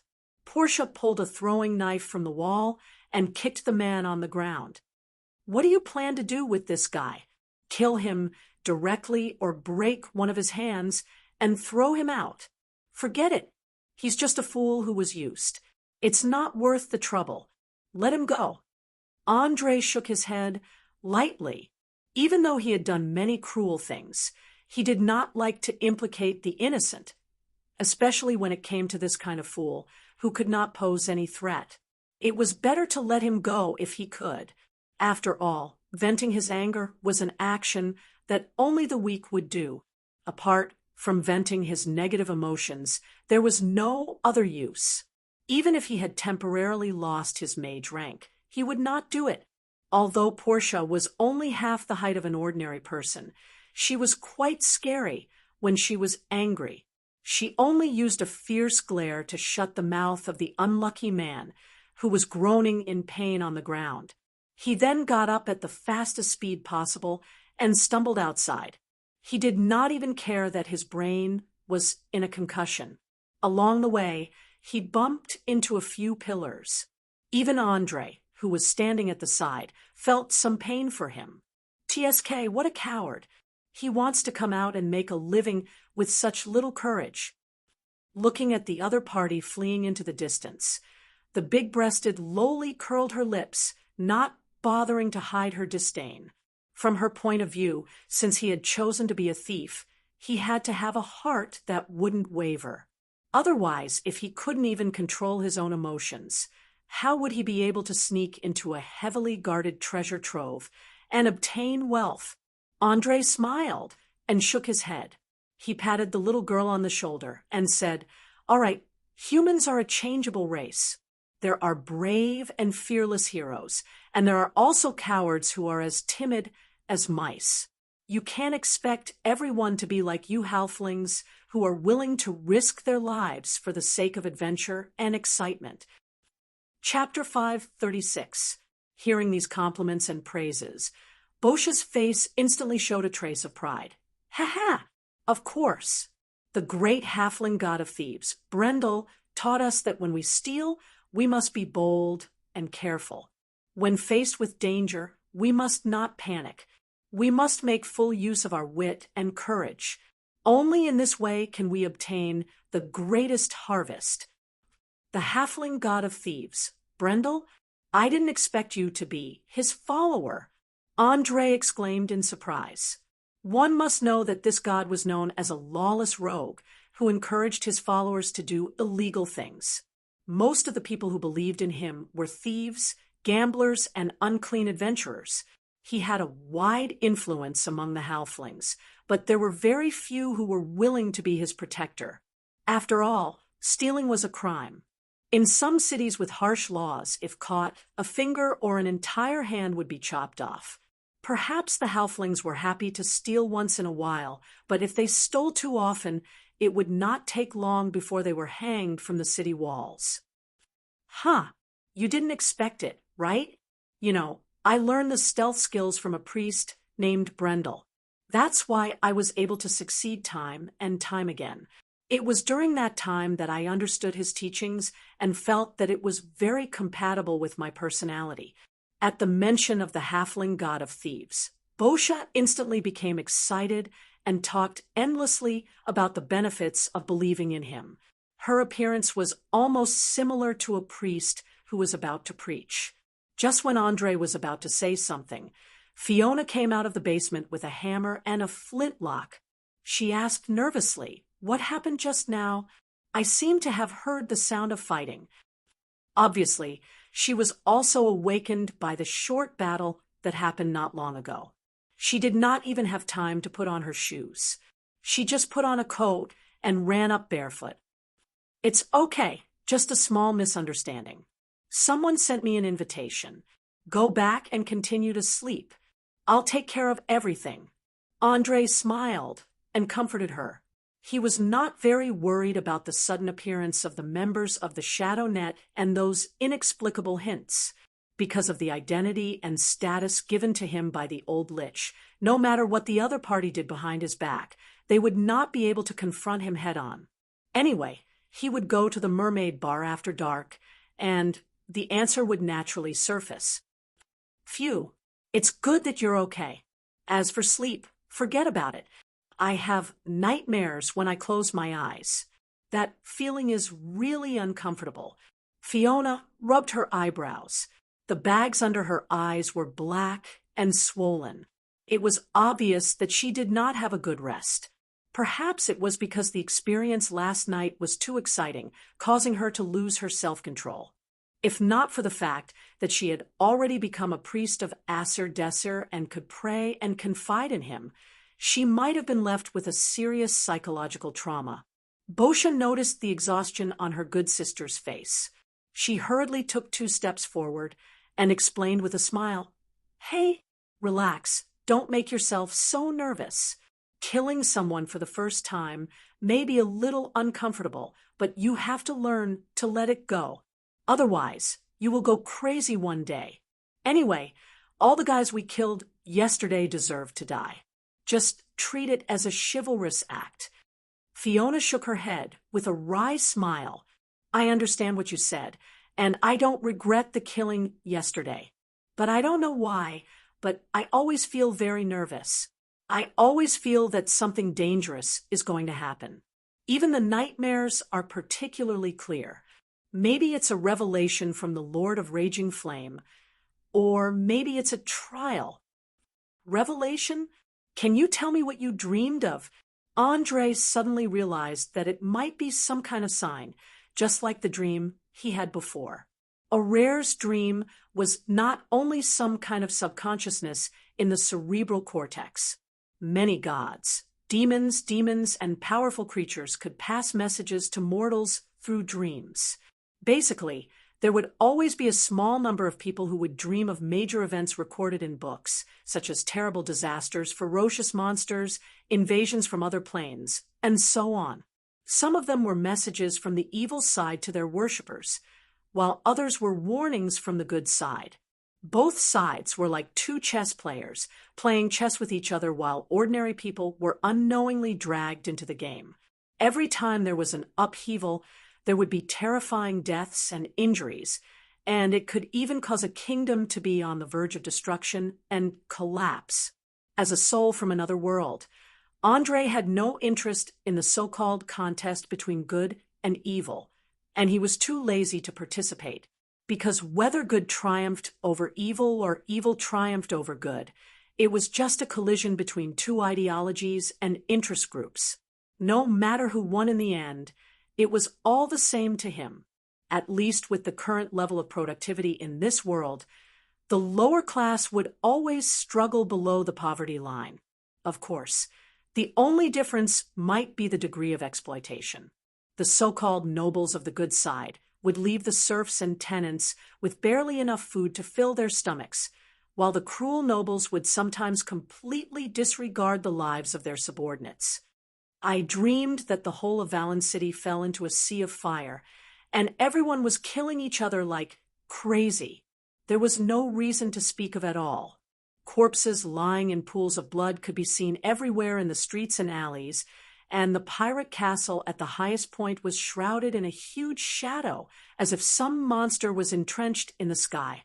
After saying that, Fiona couldn't help but shiver, as if she was recalling the scene in her dream, and she looked full of fear. But Andre wasn't in the mood to care about her feelings at this moment. He frowned and muttered to himself, "A sea of fire usually symbolizes conflict and riots in prophecies, and fighting symbolizes danger and death. And the huge shadow is likely to be some kind of terrible danger. It seems that your dream is really a revelation from the Lord of the Raging Flame. You mean a terrible war will break out in Valen City, and countless people will die because of it?" Portia asked, dumbfounded. "I don't know. I'm just trying to interpret this dream. Generally speaking, prophecies or warnings rarely give the answer directly. They are replaced by some keywords and abstract images that can lead to associations. In other words, what Fiona saw wasn't necessarily what was about to happen, but a kind of related hint." Andre explained with a wry smile. He really couldn't think of what kind of power was hidden in the Sardinia Islands that would make the fire elemental prince, Aesop Desser, warn Fiona through a dream. Why didn't he directly contact him? The Chosen. Chapter 537. Boscia scratched the back of her head. Apparently, she didn't understand the complexity and mystery of the prophecy. When she heard that everything in the dream wouldn't happen in reality, she immediately shrugged her shoulders indifferently. "Well, take your time to think about it. I'll go back to sleep first. Let me know when you come up with something. Anyway, I don't think there's anyone in Valen City who has such terrifying power to make everyone in the city fall into a frenzy of killing." After saying that, she turned around and walked into the basement. She fell asleep without saying a word, not caring about the warning given by the dream seed.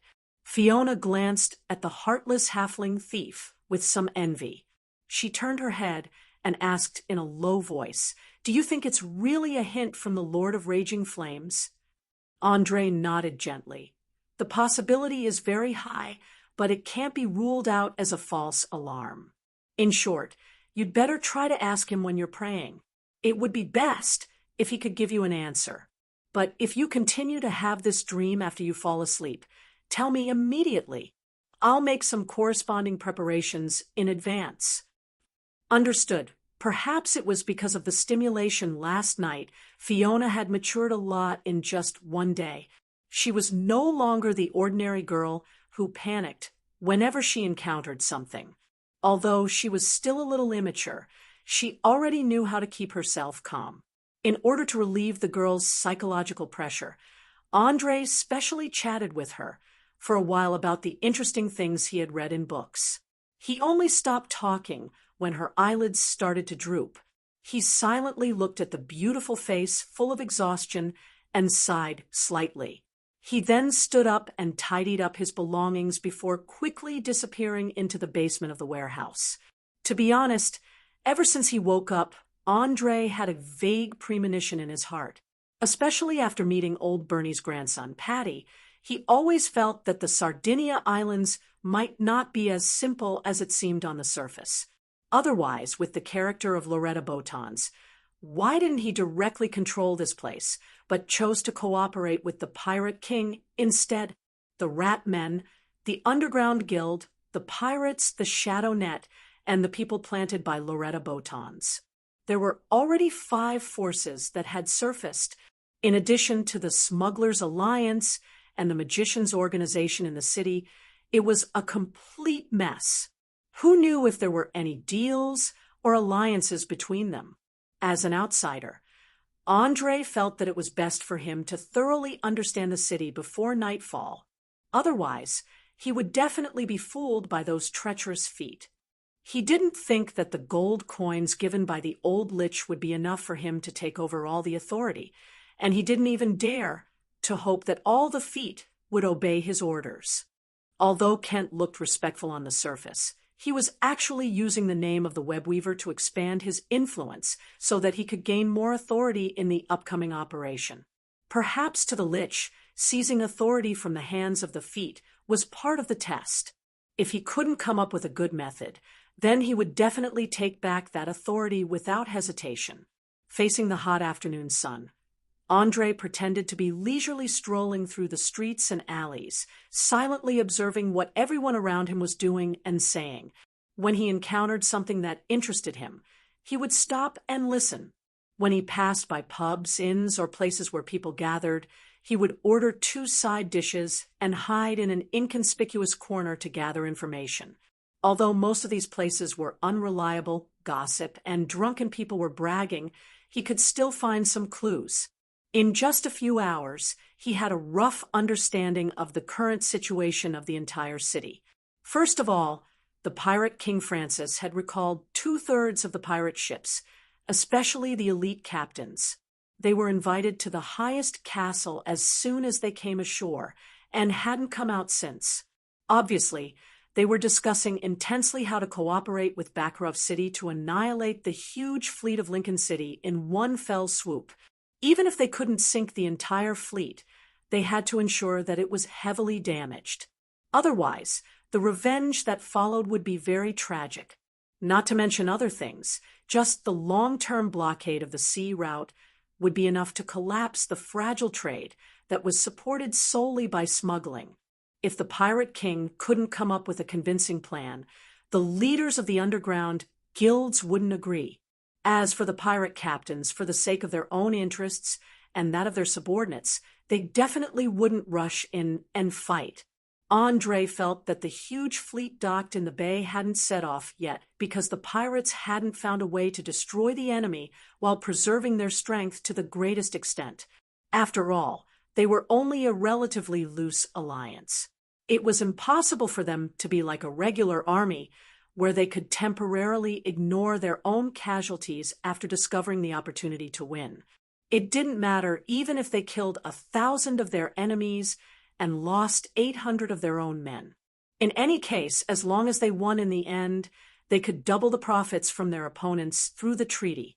The pirates of the Sardinia Islands were composed of many small groups. Each ship was equivalent to an independent branch, and the captain was the unquestionable leader of this branch. Although the Pirate King tried to control them by planting trusted aides, the effect was not ideal. Most of the sailors were used to obeying the leadership of the captain, so only by dealing with all the captains could this huge fleet head to the battlefield. In addition, the smugglers were also actively colluding with each other, trying to get a share of the profits from this upcoming naval battle.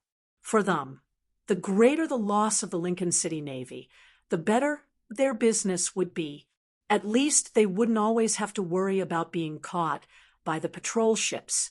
After collecting enough information, Andre didn't stay any longer.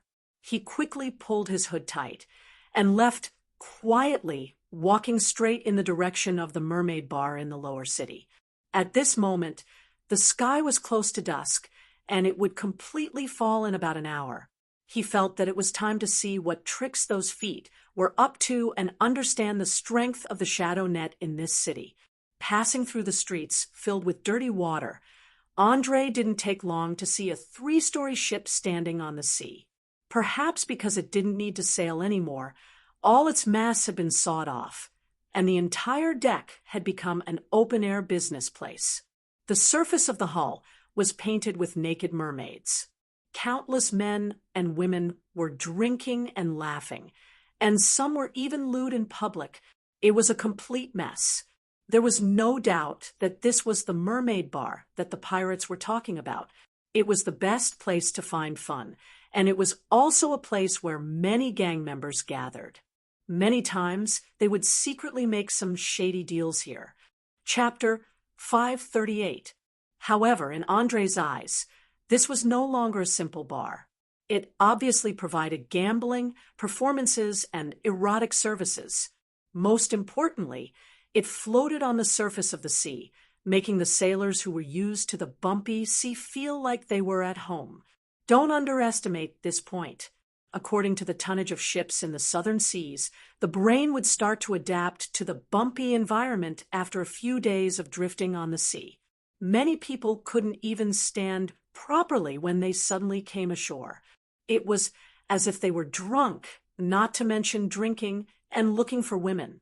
Now that there was a bar floating on the sea, the sailors no longer had to endure the pain of going ashore. Naturally, business would be booming.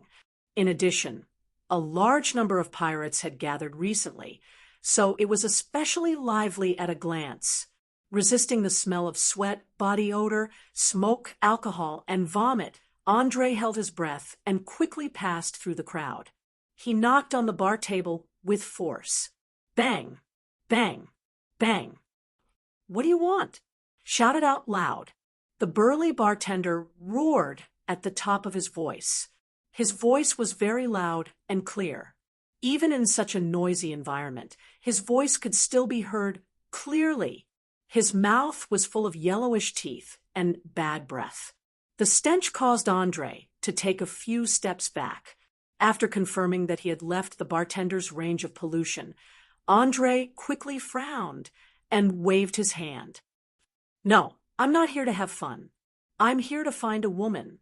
She asked me to come to this bar to find her after dark. I believe you should be able to give me some advice or help me inform her." "A woman?" The bartender's eyes revealed a trace of vigilance. He sized up the young man in front of him and quickly probed. "I'm sorry, we have too many women here. If you're here to find a lover, it's best to look for her in the changing room on the second floor. However, I don't recommend you go now because she might still be intimate with a customer." Without waiting for the bartender to finish speaking, Andre impatiently interrupted. "The person I'm looking for is not a prostitute, nor is she a thief who makes a living by stealing. I believe you should be very clear about this. I'll ask you one last time. Where is she?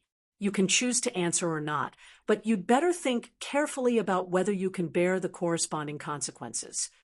The bartender hesitated for a few seconds before pointing at the entrance to the lower floor. "Go straight down. That's the room at the bottom. However, you better pray that you're not lying.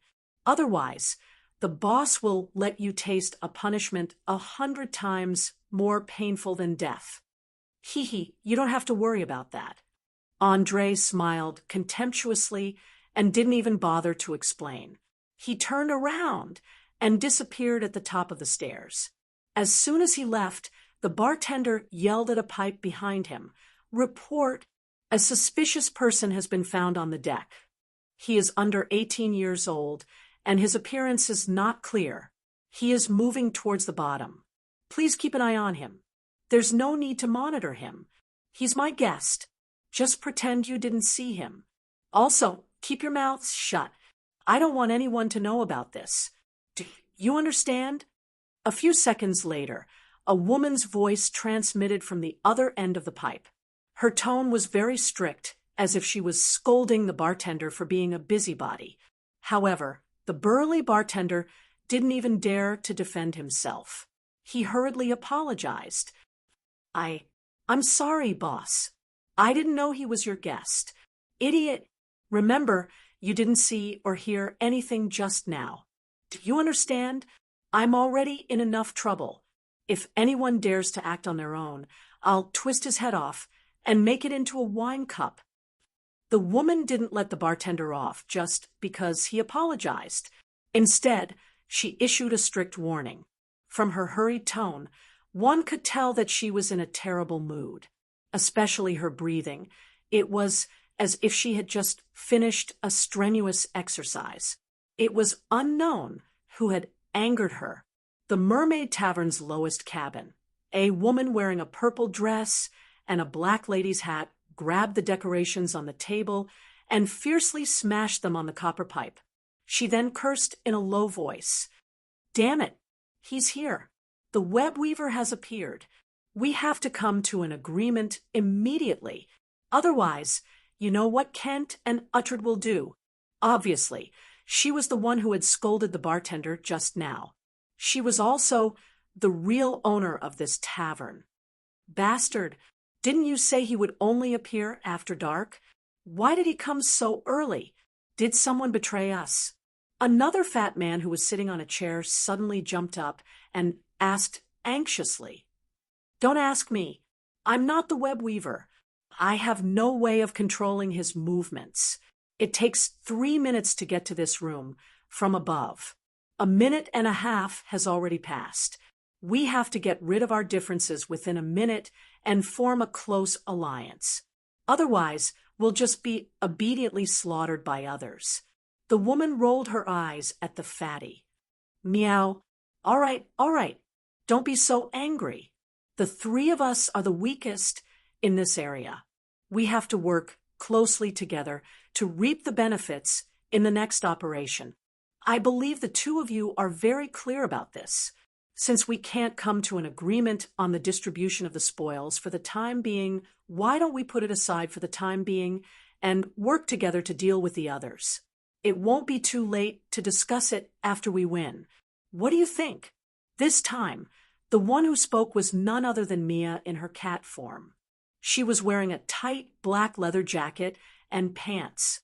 She had a pair of soft black leather boots on her feet, which showed off her curvaceous figure vividly. Coupled with her furry ears, she looked both dangerous and delicious. Talk after the event. The woman wearing the black lady's hat had a playful look on her face. She then turned to the fatty and asked, I completely agree. What do you think? The fatty narrowed his small eyes and looked between the 2 women. After a full 10 seconds, he clenched his teeth and nodded. All right, let's see who will have the last laugh. In fact, the 3 of them were very clear that this so-called talk after the event was actually tantamount to a time bomb. Perhaps when there was an external enemy forcing them, they could still help each other. But once there was no external enemy, they would immediately fight to the death. Just as they decided on the alliance, a series of footsteps suddenly came from outside the door. Not long after, someone knocked hard on the door. Bang, bang, bang. Boss, there's a young man looking for you. May I ask if you're free now? Hearing that it was a subordinate who came to report, the woman immediately replied, loudly, Of course I'm free. Quickly invite him in. Remember to use invite. You must be respectful. Chapter 539. Understood. Don't worry, I'll definitely invite him in respectfully. After saying that, the person waiting outside the door jogged towards the stairs without another word. Not long after, he appeared at the door with Andre. He had no intention of staying. After making a gesture to invite him in, he immediately returned to his post. As a trusted subordinate who was able to guard the door for his boss, he was very clear about the things that he absolutely could not meddle in. Otherwise, even if he heard one more word, he might be killed because of his meddling in other people's business. His mutilated corpse was still floating on the sea not far away. Glancing at the tactful guard, Andre took a deep breath and directly pushed the door open. As soon as he stepped over the threshold, he saw two women and a man kneeling on one knee on the left and right sides. At least on the surface, they looked very respectful and did not have the slightest intention of making things difficult for him. However, what were these people thinking in their hearts? Only they knew. All of you, get up. I don't need this kind of etiquette to highlight my identity, and I don't need your hypocritical flattery. Tell me, what did you call me here for? Especially the undercurrent hidden under the calm surface. It's best to explain everything clearly. Otherwise, you should know how serious the consequences will be. As Andre spoke, he walked to the main seat in the center without any invitation. He slowly sat down and stared at the front with his two sharp eyes. One of his hands was gently tapping on the table, and his whole body was emitting a faint pressure. It was like he was in a superior position. He was very clear that the purpose of these feat was not simple, so from the beginning he did not plan to jump into the carefully arranged trap of the other party. Instead, he wanted to take the initiative and firmly grasp the initiative in his hands. The woman wearing a black lady's hat and a purple dress hurriedly stood up and respectfully replied, "Honorable Net Weaver, I'm very sorry to invite you here at this time. There are some things that must be said.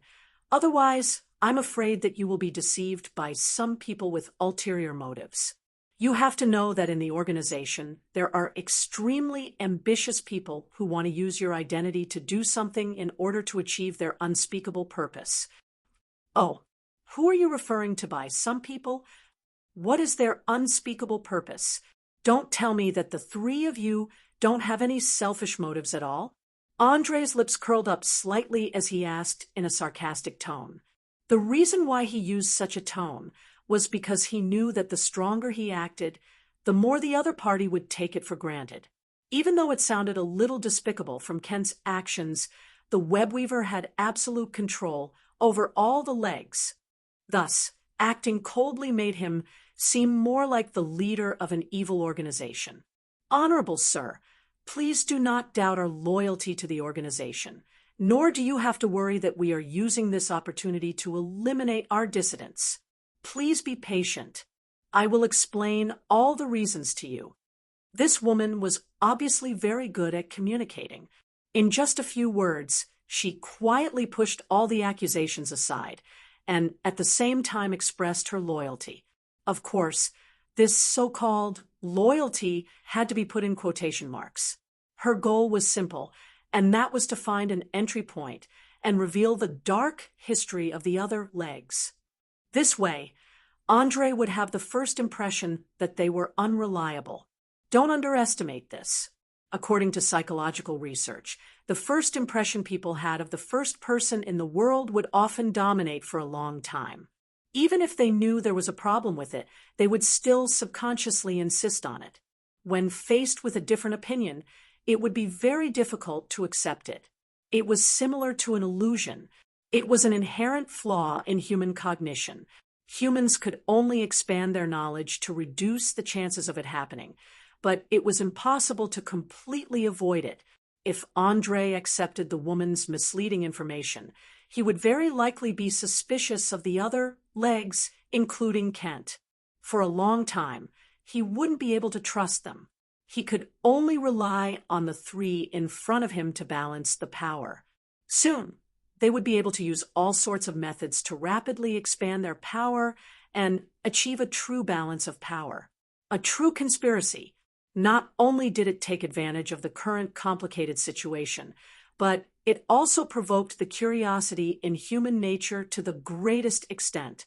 After all, for any superior, it was instinctive to understand the actions of their subordinates. This was the only way to give them a sense of security as if everything was under their control. As a dabbler who wasn't familiar with the internal structure of the shadow web, Andre naturally wanted to know the action plan of every foot. If possible, it would be best if he could get a record of every foot from birth to the present. But unfortunately, with Aurere's flawed household registration system, it was too easy to create a fake identity. Furthermore, with the use of magic to alter one's memory, even one's birthplace and parents could be tampered with. For those who wanted to hide their past, it was as easy as eating and drinking. Looking at the woman in front of him, Andre used his right hand to support his chin. A cold smile appeared on his face, and he suddenly said, "You are very smart, smarter than most people I know. You know where your biggest advantage is and how to use it to exchange for what you want. But please don't treat others as fools or idiots. And don't think that your plan is perfect. Believe it or not, I can immediately label you as traitors and then inform the others. When that happens, I don't even need to do it myself. Very quickly, there will be people rushing to take care of everything. Remember, don't try to play tricks in front of me, because your every move is under the surveillance of the organization. There is no privacy to speak of." It had to be said that these deceptive words were quite intimidating, especially when paired with an unfathomable expression. The woman's smile instantly froze on her face. Although she tried her best to conceal her loss of composure, her hands were trembling uncontrollably. Needless to say, she was afraid. In fact, it wasn't just her. The other two legs weren't any better. They lowered their heads subconsciously and tried their best to avoid eye contact, fearing that the things they did in secret would be exposed. In order to prevent the intelligence system from being paralyzed due to betrayal, the shadow web used a dual system. On the surface, there was a group of people involved in infiltration, roping in, bribery, and subversion of the regime. In the dark, there was a group of people mainly responsible for surveillance work. Once a traitor was discovered, they would immediately eliminate them. And if a part of the intelligence network was destroyed by the enemy, they would be responsible for rebuilding it to prevent the intelligence system from being broken. Chapter 540. Generally speaking, as long as the people on the surface did not go too far or betray the interests of the organization, they were almost invisible. There was no communication between them at all. However, this did not mean that there was no fear in their hearts. In fact, every member of the shadow web was very afraid that one day they would become the target of elimination.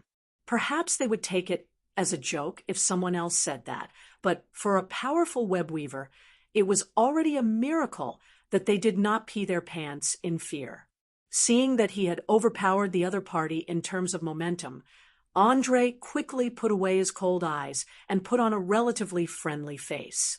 He knocked on the table again and said, "Okay, that's all for the warning. Now you can start to explain. Remember not to add any subjective judgment or speculation. You only need to explain what happened clearly, because you only have one chance. Make good use of it." After that, he leaned back on the chair and looked at the 3 feet who were standing not far in front of him. He felt a sense of pleasure, as if he had the power to kill someone. It was no wonder that countless people wanted to be in the top. In order to climb to the top, they would do anything. Children could kill their biological parents, and biological parents would also kill their own offspring. All the laws and ethics in the world could not restrain this kind of behavior. The reason was very simple. Compared to the price, the satisfaction it brought was too addictive. It was much more powerful than any narcotics. Once you were addicted to it, there was no way to quit. In essence, Andre was not a person who had a strong desire for power. He did not like to guard against everyone around him day and night in order to protect the power in his hands. He preferred to distribute the power to his subordinates and then control it through balance and competition. As for himself, he preferred to concentrate on the study of the power of magic. As the sorcerer's level got higher and higher, the possibility of being betrayed would be lower and lower. After all, no one would want to mess with an archmage who did not care about power but was capable of producing terrible destructive power. However, there was a saying that power was like poison. It chewed on one's mind and eroded one's bones. There were very few people who could really control their desire for power. At least, Andre was not one of them. Feeling the feet that held a huge amount of resources in their hands, kneeling and trembling in front of him, he had an unprecedented desire. He wanted to maintain his identity as the net weaver and use the resources of the shadow web to serve him. Of course, there was a price to pay for this. Perhaps the next time he met with the Lich, he would be able to negotiate the terms. If it wasn't too harsh, he would be more than happy to become one of them. According to rough map calculations, Orire was over 28,000 kilometers from east to west and 11,000 kilometers from north to south, covering an area of more than 24 million square kilometers. This alone was terrifying. Russia, which had the largest land area on Earth, was only 17 million square kilometers, and Europe, which was known as the cradle of Western civilization, was only 10 million square kilometers. This was only the known area. In the Far East, there were endless grasslands and deserts. It was said that if you kept going east, you would reach a completely different civilization. If you sailed west for 2.5 months, you would also see other continents. It was said that the distant West Harlem Empire had already established a colony there. They had plundered a large amount of gold, silver, and gems from the local natives. On such a huge land, there were hundreds of countries and cities, large and small. In the middle, there were large areas of primeval forests and mountains separating them. Therefore, the transmission of information was very slow. Perhaps you just heard from a merchant about something interesting that happened hundreds of kilometers away, but in fact, it was news from years ago. As a time traveler who was obsessed with the glory of the ancient magic civilization, Andre would sooner or later explore the ruins all over the world to find the lost magic skills. Therefore, he needed the support of an intelligence organization on the pan-continent. At least, he could get the necessary information every time he went to a place. Otherwise, he might not be able to find it even after decades of searching in the dark. Obviously, no matter how one looked at it, the shadow web met the requirements. It was just that it seemed a little dangerous. He didn't know why they spent so much effort. Honorable sir, your wisdom and foresight are far beyond our reach, but what I just mentioned is not an exaggeration. In the Sardinia region, there is a foot with the most seniority who has always been in control of everything. His name is Uhtred Alicorn, and he is a powerful mage. It is said that there is also a group of 110 elite mercenaries who are secretly loyal to him. His terrifying strength has long surpassed the sum of everyone else's. In addition, Sea Wolf Kent isn't as loyal as he appears to be. This guy has close relations with pirate captains, especially the pirate queen, Grace O'Marley, who is also a leg. They will always be on the same side as him, and they have already vaguely formed an alliance. As you can see, the three of us are the weakest of the 8 legs. Even if we work together, we can only protect ourselves. We won't be a threat to your plan at all. On the contrary, if we let them grow, it will easily lead to an imbalance of power. I believe that you won't be happy to see your subordinates control more than half of the power, and you won't allow yourself to be taken over. Therefore, I boldly suggest that you give us some support. As long as the power in our hands is equal to theirs, you will never have to worry about a similar situation. You can even adjust things in the middle. Every leg has to do their best to curry favor with you in order to maintain their position. Isn't that good? I have never denied that I have selfish motives, and I don't think there is anything wrong with fighting for benefits within a reasonable range. Just like what a philosopher once said, any subordinate who doesn't desire to obtain benefits needs to be extra careful, because what they are eyeing isn't a small profit, but the position under their bosses. But the woman in the purple dress had obviously thrown caution to the wind. Without hesitation, she poured out the dark history of her other colleagues. She even took the initiative to admit her own ambitions. The intense emotions in her eyes could be clearly felt even from a few meters away. Without a doubt, she had completely cut off her own path of retreat. If Andre didn't choose to give her a certain degree of support in the end, then it wouldn't take long for her to be torn apart by the others. After all, there were unavoidable unspoken rules in any group, and she was now challenging these unspoken rules. To be precise, she was directly overturning them. Chapter 541. Think about it. If every bureaucrat in a certain country was desperately embezzling and accepting bribes, and an honest and just bureaucrat suddenly stood up and directly told the king about their actions, guess what the king would do? The answer was simple. The king would use this honest and just bureaucrat to clean up a portion of the people he didn't like, then place his trusted aide in, and finally hang him to calm the anger and fear of the bureaucrats. Even though it sounded very dark, cruel, cold-blooded, and filled with dirty political exchanges, it wasn't the first time such a situation had happened in real history. Anyone who tried to challenge the existing rules and large vested interests usually didn't have a good ending. The end result was either death from assassination or being thrown out as a scapegoat by the monarch to appease the old powers that still held great power. It was clear that the woman wanted to use this method to let Andre understand that everything she did was to protect herself, and that she didn't want to be dealt with by Kent or Uhtred Alicorn afterwards. Glancing at the ashen expressions of the other two legs, Andre suddenly felt that the scene in front of him was very interesting, and at the same time, he also understood why the other party had called him over. Following his appearance, the inner circle of the shadow web in the Sardinia Islands began to compete with the word power.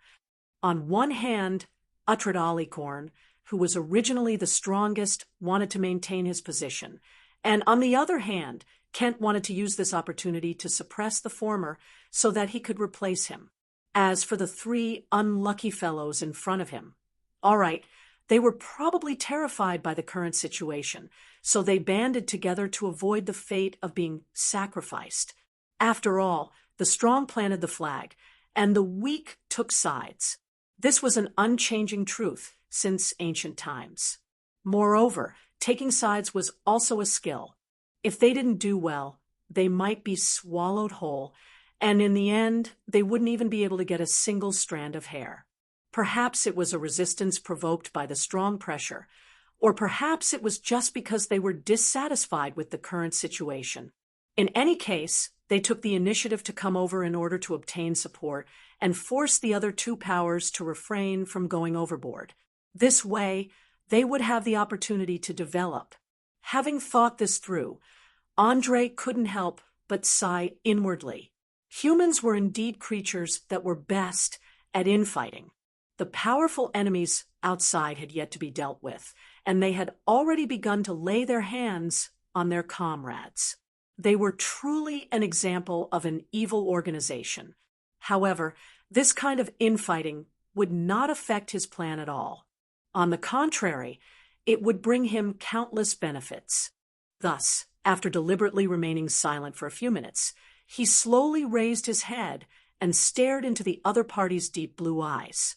He said word by word, "Give me a reason to trust you. You should know very well that, as a web weaver, I can't give up two powerful helpers just based on one side of the story. The organization attaches great importance to this operation, and I will not allow any reason to fail. I believe that with your intelligence, you should be able to understand what I mean." In any case, he was just using the tiger's skin to bluff. In order to intimidate them, he didn't even hesitate to use the name of the old lich to intimidate them. He even took out the gold coin that symbolized his identity and fiddled with it in his palm, so as to leave an irresistible impression on the three-legged creature. As expected, the woman in the purple dress noticed the sudden flash on the gold coin. Her pupils dilated quickly, and she inadvertently revealed a look of awe. She immediately took out a book bound with parchment paper from her arms, bowed her head respectfully, and presented it with both hands. "Honored sire, this is the information I've gathered over the years. It includes detailed information on all the important members of the Valen City underground guilds, as well as some of their weaknesses. I can immediately try to rope them in and instigate them to defect with just a word from you.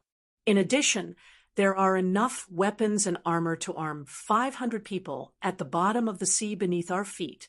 They're all sealed in waterproof leather and can be used as soon as they're salvaged.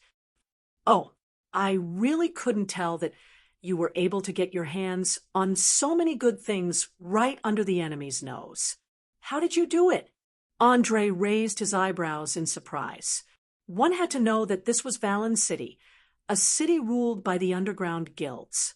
Any iron product that was longer than a foot would be considered a weapon and would be subject to the strictest surveillance, not to mention armor. If an ordinary person were to buy a set of armor, someone would clearly investigate his origins within a few days. The underground guilds weren't idiots. They knew better than anyone how terrible their way of ruling was. Therefore, they could only implement a high-pressure policy and force all the residents to submit to violence. The key to achieving this was to control and reduce the amount of weapons and armor hidden among the civilians. Andre didn't dare imagine how 500 sets of weapons and armor had been transported in without being discovered by the enemy, and how they'd been silently buried in the sea. "Ha ha, I've made a fool of myself in front of you with my little tricks. Actually, it's not hard to bypass the surveillance of the underground guilds. We just have to walk underwater. I've secretly trained many dolphins on the outer islands. These smart little fellows can swim dozens of kilometers while carrying a dozen or so kilograms of items. All the weapons and armor were transported in one by one through them." After she finished speaking, a trace of unconcealable pride surfaced on the woman's face. "Dolphins? That's an unexpected, yet reasonable answer." Andre nodded as realization dawned on him. He'd heard of people training birds and dolphins to smuggle and sell drugs across borders. He hadn't thought that there would be people in this world who discover and make use of this. "I've already shown all my sincerity. Please give me a definite answer. Will you support us and divide the powers in this area into 3, or will you give up on us and let the other 2 groups take over? Everything depends on your choice." Seeing that her talents had been affirmed to a certain extent, the woman immediately struck while the iron was hot and attempted to settle this matter just like that. Andre didn't immediately give an answer. Instead, he picked up the notebook and slowly flipped through it, pretending to be indifferent. At the same time, he secretly paid attention to the reactions of the 3 people below. He only closed the notebook when they were sweating profusely. He smiled and said, "Seeing that you're still useful, I'll try to give you a chance. Remember to grasp it well. If you don't meet my expectations, then this support may be withdrawn at any time. You should know very well that the organization doesn't need trash or liars with big mouths. Take care of yourself." Chapter 542. Of course. Don't worry, I won't let you down, and I won't joke around with my life. After hearing the affirmative answer, the woman's face instantly flushed red, and she immediately made a promise. She was so excited that her expression was overflowing, because she knew that she had won this gamble, and as long as she carried on step by step, it wouldn't be long before she could expand her influence by more than 3 times.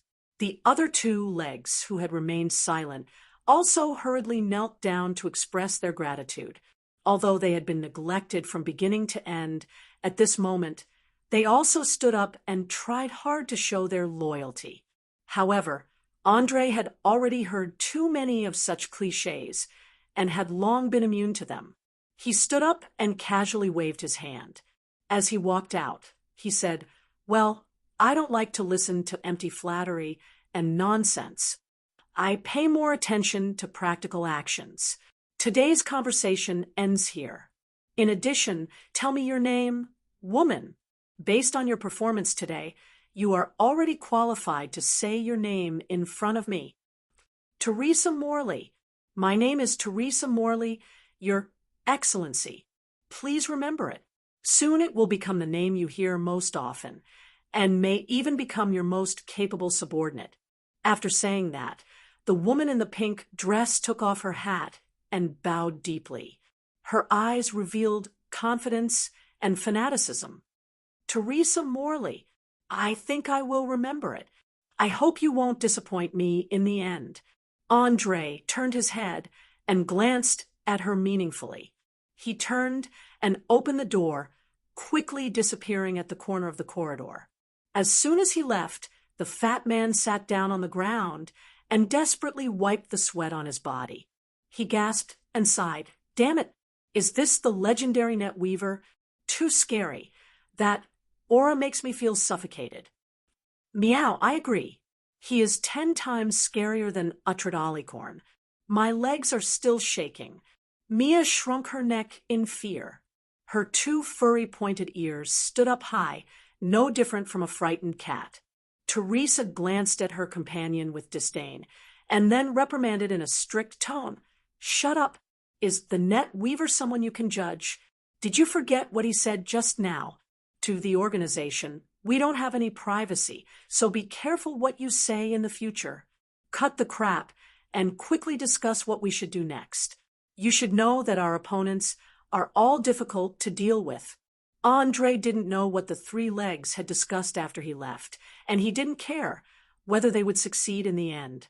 In any case, as long as he made his stance clear, all the members of the Shadow Net understood that no matter how powerful their subordinates were, they had to obey his orders. Otherwise, he only needed to give them a hint, and someone would immediately jump out to fight for him and bear all the possible consequences. From a certain point of view, this was the great benefit of having power. As long as his identity as the web weaver wasn't revoked by the old lich, no matter how much these feet tried, they wouldn't be able to escape from his grasp. After giving the other party a verbal promise, Andre once again returned to the basement of the old warehouse and finally had a good night's sleep. He didn't open his eyes until the next morning. In order to better conceal his identity, he quickly hired a group of people through Maurice and began to clean and renovate the place. With the support of half of Garrick's inheritance, the warehouse that was full of mold, spiders, and rats looked brand new in just a little over a day. The smelling of iron was also prepared, and the clanking of iron soon began to reverberate in the air above the alley. He didn't know if it was an illusion, but he suddenly felt that the security in the surroundings seemed to have improved. The number of beggars and hooligans wandering in the vicinity had decreased sharply, and there were even a few small shops selling groceries and food not far away. It was like a peaceful and serene residential area, and there was no sign of the dirty and messy appearance of a few days ago. Of course, other than the changes mentioned above, there were also more pedestrians. Many of them seemed to be very interested in the newly opened blacksmith shop, either approaching to observe or directly walking in to inquire. There were merchants, pirates, and gang members among them, and no one knew what they were up to. As a smart person, Andre dared to guarantee that more than 50% of these people were spies from various forces. As for the rest, they were either famous thieves in the city or swindlers who wanted to gain something without risking anything. None of them were really here to buy anything. Of course, the current situation was already within his expectations. Anyway, the blacksmith shop was just a cover. As long as he waited for the smuggler that Mabel mentioned before, Tim, to appear, he could close it down. Even though he already had a preliminary control of the Shadow Web's authority in the Sardinia Islands, Andre didn't trust them at all. Therefore, he never thought of letting them know about things like contacting his trusted subordinates. It was even best to keep his true identity a secret. This way, he could act and scrupulously in the end. Even if someone was lucky enough to escape in the end, he wouldn't know who to look for revenge. While thinking about how to deal with the gathering of feet, tomorrow Andre was mechanically waving the hammer and repeatedly hammering the blank. He didn't notice that the temperature had slowly dropped to a very dangerous level. If he didn't stop, it was very likely that he would break it. "Hey, buddy, you're distracted. I think we should put the blank into the iron furnace to reheat it. Otherwise, it will break in a few minutes." Mabel, who was holding a poker and acting as an assistant and apprentice, reminded loudly. Ever since he woke up from his coma after losing control, his body didn't have any abnormalities at all. He was as strong as an ox. The only strange thing was that he couldn't remember what happened at that time, as if there was a small problem with his memory. Fortunately, he didn't forget much.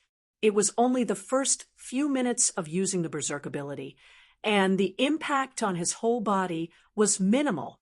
However, Andre had a special feeling that there was something different about this young man, but he couldn't tell exactly what it was. In the end, he could only put it aside for the time being. After his profession as a mage recovered, he would do a comprehensive examination to see what was going on. One had to know that under normal circumstances, the berserk of a barbarian warrior wouldn't lose his memory, let alone lose control to that extent. Especially when his eyes were bloodshot and filled with madness and tyranny, there was no humanity or rationality to speak of. He had to figure out what was going on. Chapter 543. Damn it! Hurry up and put it in the water. Otherwise, I'm afraid this sword will be scrapped. Andre, who was dragged back to reality from his contemplation, hurriedly stopped hammering. At the same time, he instructed the other party to carry out the follow-up treatment. He sat on the stool at the side, picked up the cup, and gulped down all the water in it. Sweat flowed down from his forehead, making him look like he had just been fished out of the water. After all, it was officially June. The temperature in the south had reached about 30 degrees Celsius. Coupled with the heat wave emitted from the furnace, ordinary people would be drenched in sweat after a few minutes. Not to mention, it would consume a lot of physical strength to forge the iron. However, he knew that this kind of action was the best way to train a person's heart and lung function and arm strength. It was also beneficial to improve his melee combat skills. Therefore, no matter how hard it was, he forced himself to persevere until the sorcerer lifted the seal. Mabel, who was only wearing a leather apron, quickly threw the blank into the bucket. She wiped the sweat on her forehead and asked with a smile, "What are you thinking about that made you so engrossed in your thoughts? You even forgot that you're forging. This doesn't seem like something you would do." Andre put down the cup and wiped the water stains on the corner of his mouth. He shrugged helplessly. "It's nothing. On one hand, I'm thinking about the complicated situation. On the other hand, I'm worried about your physical condition." "Me?" Mabel pointed at herself inexplicably. Her face showed a puzzled expression. "What do I have to worry about? Didn't Fiona check me? I'm as healthy as a bull. I even feel that my strength has increased a lot today.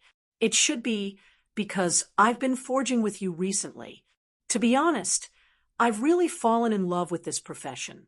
Whenever I hear the sound of the hammer hitting the iron felt, it always sounds so pleasant. I can also vent my endless energy. No, you don't understand. Maybe Duanzeo can strengthen your muscles and slightly increase your strength. However, there's a limit to it. Besides, your muscles are already very developed. It shouldn't increase so quickly. The most important thing is that no power can be obtained for free. It needs to be paid a corresponding price." At this point, Andre's tone suddenly became serious. "Let me give you a simple example. For example, mages need to spend an unimaginable amount of time and energy to learn knowledge in order to obtain the power of arcane spells. Priests need to offer devout faith in order to receive the blessings of the gods. Warriors need to constantly hone their combat skills in order to become stronger. Thieves need to experience countless failures in order to learn how to approach their targets silently. There was nothing in this world that could be obtained without sowing. If one felt that it was easy to increase one's strength, it often meant that there was a trap, or the price one had to pay after the fact would be extremely painful. Promise me, unless you have no other choice, don't use your berserk ability again. It's too dangerous for both yourself and your enemies. You might even hurt your loved ones and comrades. I'm afraid you still don't know that Maris was almost smashed into meat paste by your shield. As for the poor Garrick, when we arrived, there was almost no way to recognize his original appearance from the corpse. To be precise, there were no traces of a human being at all. It was completely like minced meat. According to the standards of a normal human, it would be difficult to achieve such a level even if one were to use a hammer for a minute. However, you did it with a shield. Do you understand what it means? The series of detailed analysis made the young man who wasn't very smart to begin with feel a little confused. After a dozen seconds, he blinked his eyes and asked, "What does it mean? Is it amazing to be able to do this?" It was obvious that he had no concept of this at all. He didn't even understand the basic attributes of the Arere's power system. Seeing the innocent look in his eyes, Andre sighed slightly and explained softly, "Of course it's amazing because it means that your physique has exceeded the limits of a human after going berserk. It's very likely that it has surpassed the limits of a barbarian. If we were to convert it to an accurate number, I think it should be between 21 and 22. In other words, when you go berserk, the endurance and explosive power of your muscles instantly increase by more than 4 times. You can completely lift an object that weighs close to a ton and throw it out. Because of this, Garrick, who was a level 5 warrior, was knocked to the ground and died without even being able to resist. To be able to let a descendant reach such a level before becoming a professional, only giants, dragons, high-level demons, high-level heavenly creatures, and other powerful and terrifying special creatures would be able to do so. Without a doubt, from your state of madness after going berserk, you definitely aren't a heavenly creature that leans towards kindness, nor do you look like a descendant of a dragon. After all, the descendants of these two have never gone berserk before. The only ones left are giants and high-level demons. No matter which one it is, it will have a huge impact on one's personality. The more you use it, the more you can release the evil nature hidden in your blood.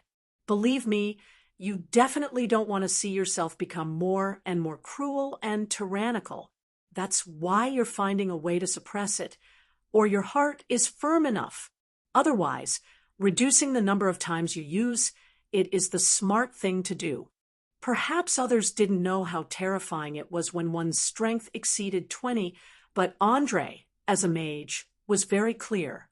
Think about it. How terrifying was a person who could use a light car as a weapon? If this wasn't enough, then think about the scene of someone throwing out close to 600 red brick-sized rocks. Once hit, even a troll with tenacious vitality would be turned into a meat patty, unable to return to normal for an hour or two. Of course, Mabel hadn't officially become a professional yet, which meant that she still had potential to be unearthed. As long as her talent wasn't too bad, it was only a matter of time before she turned into a human bulldozer. According to legends, legendary barbarian warriors could even tear down city walls with their bare hands. With a stomp of their feet, they could resist gravity for more than 6 seconds. Even if they collided with an adult dragon that was more than 12 meters tall, they wouldn't be at a disadvantage. They were basically no different from the Hulk in the movies.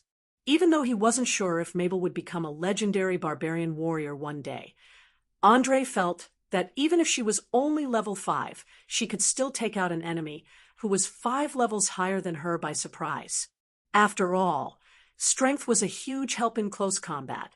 Unless one could guarantee that they would never block, it was enough to make most opponents lose their weapons. Chapter 544.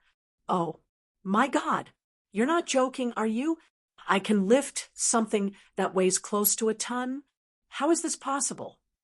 Mabel stared at her calloused hands in disbelief. She couldn't believe what Andre had said. She couldn't believe that she had the potential to become a hero when she was just an ordinary fisherman half a month ago. This was not strange. In Oriar, if one wanted to become a hero that was sung by bards, one must first have extraordinary abilities such as greater strength, better endurance, more agility, more intelligence, sharper senses, and so on. A special bloodline was the most important. Flipping through the dusty historical biographies on the bookshelves of the library, one would be surprised to find that almost half of the so-called great people, famous people, heroes, and even evil villains had various special bloodlines. Among them, the descendants of dragons, half-elves, and half-orcs appeared the most, followed by half-giants, half-ogres, and elemental descendants. Although there were very few of them, there were occasionally one or two talented people. Furthermore, many of the characters in the stories weren't humans at all. It was just like how many heroes would meet powerful companions to help them during their adventures. For example, beautiful and elegant elves, crude and straightforward dwarves, kind silver dragons, forest centaurs, treants, and so on. In short, if a purebred human wanted to make a name for himself, he would have to put in 10 times more effort than a half-human with a special bloodline. It sounded very unfair, as if some people were born to be great and could easily obtain unimaginable power in a short period of time. It was like the protagonist in a hot-blooded plot who could make a huge leap after a few battles. The rest of the people could only take one step at a time. Perhaps after a fierce battle, they would silently fall in the wilderness and become nameless corpses without a proper funeral. Unfortunately, reality was often crueler. Many children of the poor were influenced by the plots of the heroic stories. They picked up an axe used to chop firewood and embarked on an adventure. In just a few days, they died in the first and last battle of their lives. In fact, similar things had happened many times on Earth. For example, Edison once said, "A genius is 1% talent and 99% perspiration." But the 1% talent is the most important, even more important than the 99% perspiration. In order to make it more inspirational, the educators hid the second half of the sentence, causing the meaning of the entire sentence to change completely. It made the students foolishly believe that hard work really could surpass genius. Little did they know that, from the moment of birth, the gap between people had already widened, not to mention the identity of their parents. Just the difference in their own qualities was enough to create a huge gap. Think about it. What did an ordinary child do before the age of 10? They were probably either begging their parents to buy all kinds of toys and dolls, or playing with mud with their peers. However, there was a small group of gifted children who could walk and talk when they were 5 months old. They could write fluently and play chess when they were 7 months old. They finished learning calculus when they were 3 years old and could speak 4 languages when they were 4 years old. What a terrifying gap. What many people couldn't do in their lifetime. For those real geniuses, they only needed to spend 1 to 2 years. It was like a chasm between heaven and earth. So what if they worked hard? It should be noted that this was only on Earth, where there was no supernatural power. The situation in Oriar was countless times more exaggerated. Due to the ubiquitous energy and strange intelligent creatures, the offspring of many powerful species could leave humans far behind as soon as they were born. For example, a dragon that had just hatched from an egg could immediately inherit the knowledge in its soul. It had very high intelligence and could even make several prophecies. It naturally knew who its parents were. Its race was at the top of the food chain. As long as it grew up safely, there were very few natural enemies that could threaten it. Even if it didn't train, It would hide in sparsely populated forests or caves to hunt, eat, and sleep. When it reached adulthood, it would have the power to make countless towns tremble in fear. Every time it appeared, it would cause great panic. Perhaps it was a bit inappropriate to compare a dragon with a human. After all, the difference between the two was too great. Let's change to an elf that was similar to humans. As a long-lived race known for their beauty, elegance, and love of life, elves also had many aspects that surpassed humans. First of all, they were envied by countless humans. They had a long lifespan of 800 to 1,000 years. Secondly, their magic resistance was also outstanding, especially against charm or hypnosis spells. Unless the caster was a great mage, it was very rare for them to fall victim to such spells. Thirdly, the structure of their eyes was special. Even in an environment with weak light, they could distinguish colors and details of objects. Furthermore, their visual range was twice that of humans. Lastly, and most importantly, elves generally didn't have as good endurance and physical strength as humans. However, they were exceptionally outstanding in terms of speed and balance. They could easily climb to very high places. Outstanding talent, good physical attributes, a lifespan that was equivalent to more than 10 times that of humans, and a beautiful appearance. No matter how you looked at it, elves were far superior to humans. If it wasn't for their birth rate and growth cycle being too slow, coupled with the excessive consumption from several internal wars, perhaps humans wouldn't even have the chance to rise. It was precisely because of this that a large number of human nobles were trying their best to integrate special bloodlines into their own families. They were hoping that one of their descendants would suddenly awaken and then lead the family to glory. A scholar once said that special bloodlines were equivalent to the qualifications of a hero. With it, you would have the possibility of becoming a great person. Obviously, Mabel was now in the preparation of a hero. It was just unknown whether she would eventually grow into a kind hero who saved others from fire and water, or a cruel and cold dark hero, or even walk the path in between. Looking at the young man's face that was mixed with excitement, fear, and excitement, Andre couldn't help but chuckle and shake his head. Hee, don't be in a hurry to doubt me. I have a very simple test method. Here, this is an iron bar that is as thick as 2 fingers. A strong first-level warrior can only deform it, but I believe that you can break it. Remember, if you can break it, it means that your current strength has reached 18, which is the so-called limit of a human. A few days ago, before you lost control, you obviously couldn't do this. After saying that, he casually took out 2 iron bars that were as thick as a thumb from the shelf behind him and handed them over. After that, he stood a few meters away, quietly waiting for the result. Chapter 545. Mabel clenched the iron bar tightly with trembling hands and looked up at Andre, looking very unconfident. What are you waiting for? Hurry up and try. You have smashed Garrick into meat paste, and even many of his bones have been broken into sections. Although you are not in a berserk state now, your strength is definitely enough to break 2 iron bars. Andre stood in the distance and encouraged the young man when he saw that the young man was hesitating.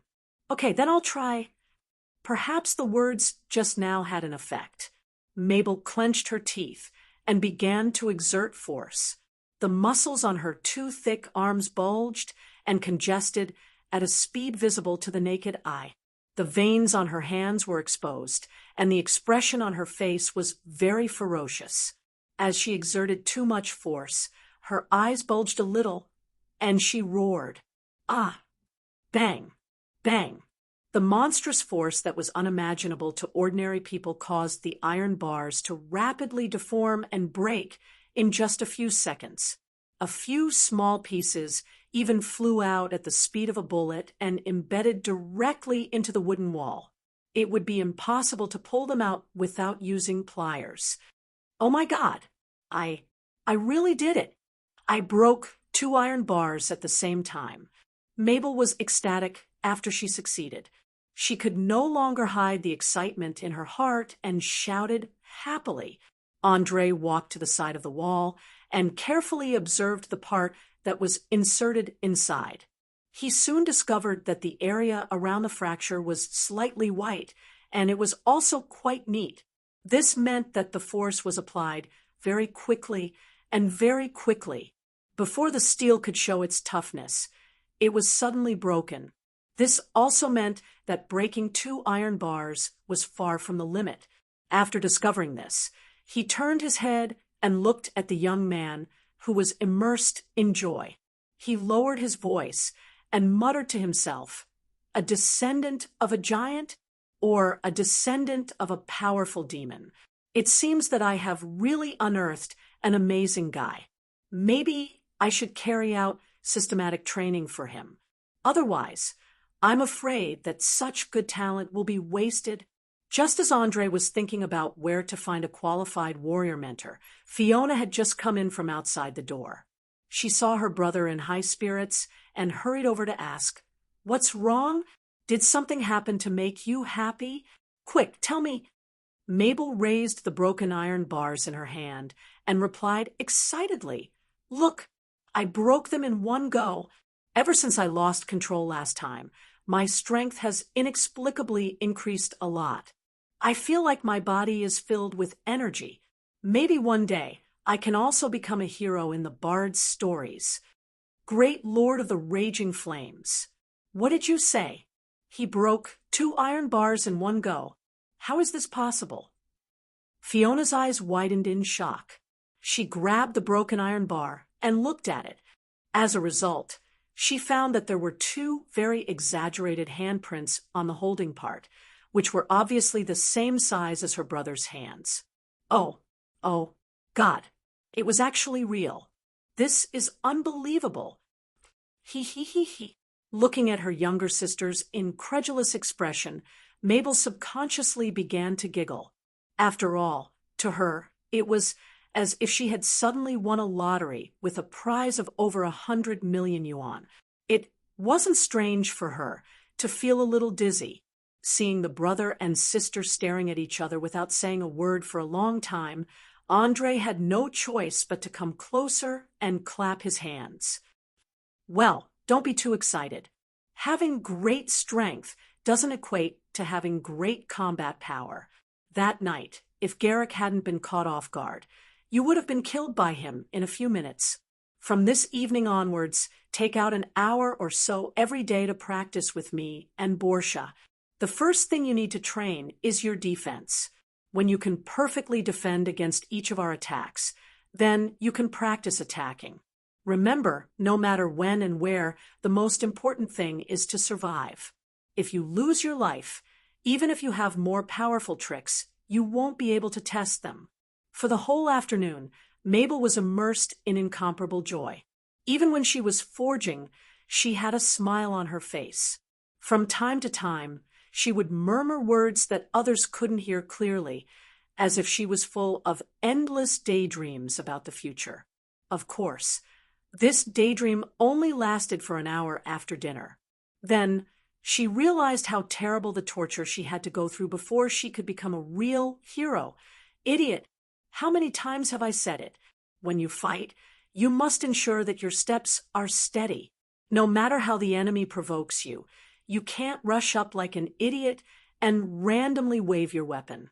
Apart from speeding up the consumption of your physical strength and making you die a little faster, it has no other use. Also, when defending, you must ensure that you hold your sword in the correct posture. This will allow you to react in the shortest time possible and not be disrupted by a sudden attack. Borsha's loud, reprimanding voice could be heard throughout the entire basement. Although it was said that a thief wasn't the best at direct combat, it was more than enough to teach a rookie with no combat experience a lesson. In order to let the youth familiarize himself with the skills that a close combat profession must master, Andre deliberately arranged for her to be the first opponent to practice. In a short 10 minutes, poor Mabel had suffered enough. She now looked like a dead dog, her mouth wide open as she gasped for breath. Even the hand holding her sword was slightly trembling. There was no doubt that he was completely powerless against the halfling who focused on speed and dexterity. He couldn't even touch the corner of her clothes, let alone cause any threat. Fortunately, this was only training. Otherwise, who knows how many times he would have died. Especially when the big-breasted lowly showed off her nimble footwork in close combat. There were several times when she used her sharp dagger to cut the hair around his neck. That kind of feeling of brushing past the god of death was simply not something a normal person could endure. In addition to the above, the disdainful reprimand shattered the self-confidence that the youth had just built up. He even began to doubt whether he was suitable to embark on the path of a warrior. Because she didn't know how to control her emotions in battle and reduce unnecessary consumption of physical strength, Mabel had lost the ability to continue training in less than 20 minutes. Now, even his sister could easily defeat her. Andre, who had been watching from a distance, noticed this. He immediately waved at Borcia and said, "All right, let's stop here for today. I think he should have some understanding of a real profession and understand how lucky he was to have killed Garrick. If he relied on his true strength, his ending wouldn't be much different from this." It's only been 10 minutes. That's it. The halfling turned around and asked with her eyes wide open. She was enjoying being a teacher, but she didn't expect it to end so soon. Chapter 546. Hee, that's right. That's all. To be honest, as a thief, you're not suitable to be Mabel's instructor. His strength lies in his strength, while yours lies in your speed and agility. I just noticed that you seem to be teaching him some kind of combat footwork, but the effect wasn't ideal. You know why? Andre said with a playful smile on his face. Portia glanced at the youth resting on the ground and replied, "Do you even need to ask? It must be because he's too stupid. If it were someone else, they would at least be able to learn it."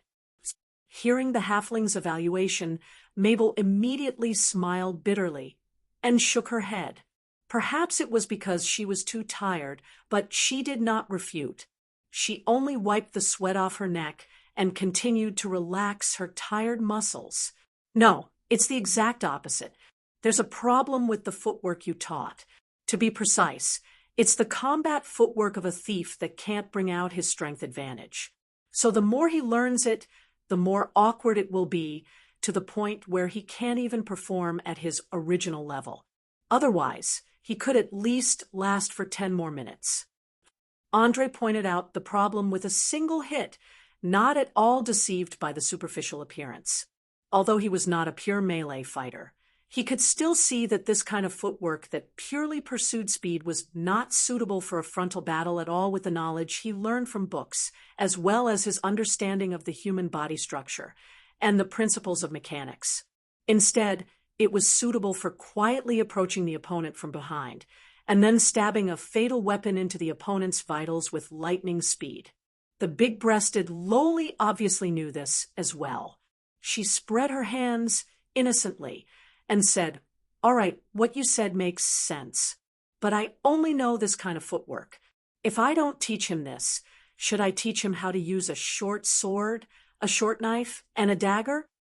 Ha ha ha ha ha. Forget it. I've never heard of a famous warrior who chose a short weapon as his main weapon. How about this? Let's do a demonstration, and let Mabel see the use of footwork in battle. Maybe it will give him some inspiration. After saying that, Andre pulled out the thin sword that originally belonged to Neil and slowly walked to the center of the field. He saluted with a sword and then got into a battle stance. In fact, he had long wanted to find an opportunity to test out the skills of a halfling thief. Previously, he hadn't obtained a melee profession level yet, so even if he tried, he wouldn't be able to do much.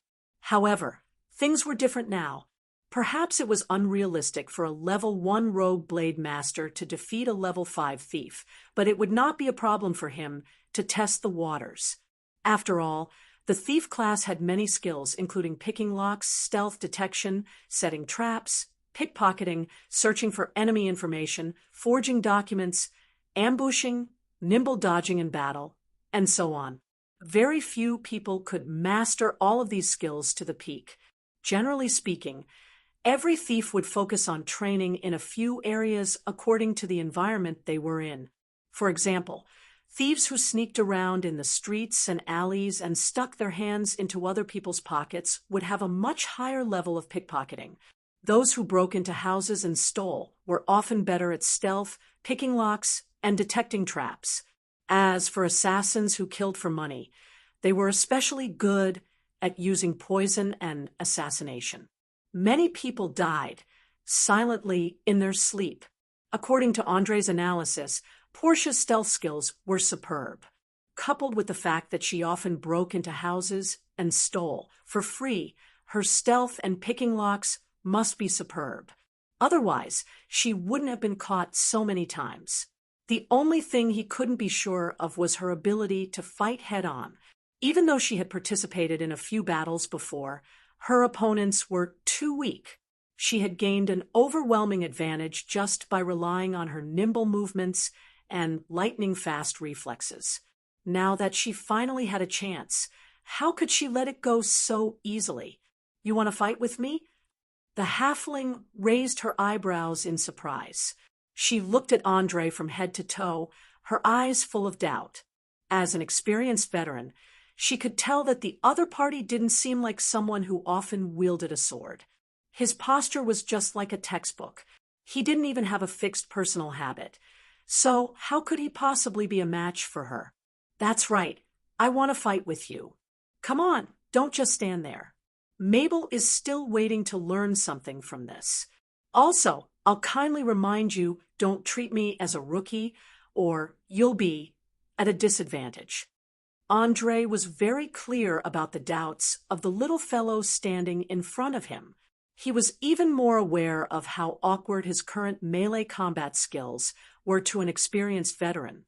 It was common knowledge that everyone would modify the moves they learned from their teachers according to their own conditions, so that they could be more suitable for themselves and improve their combat skills to the greatest extent. It was precisely because of this that warriors who had some skills would have their own unique characteristics.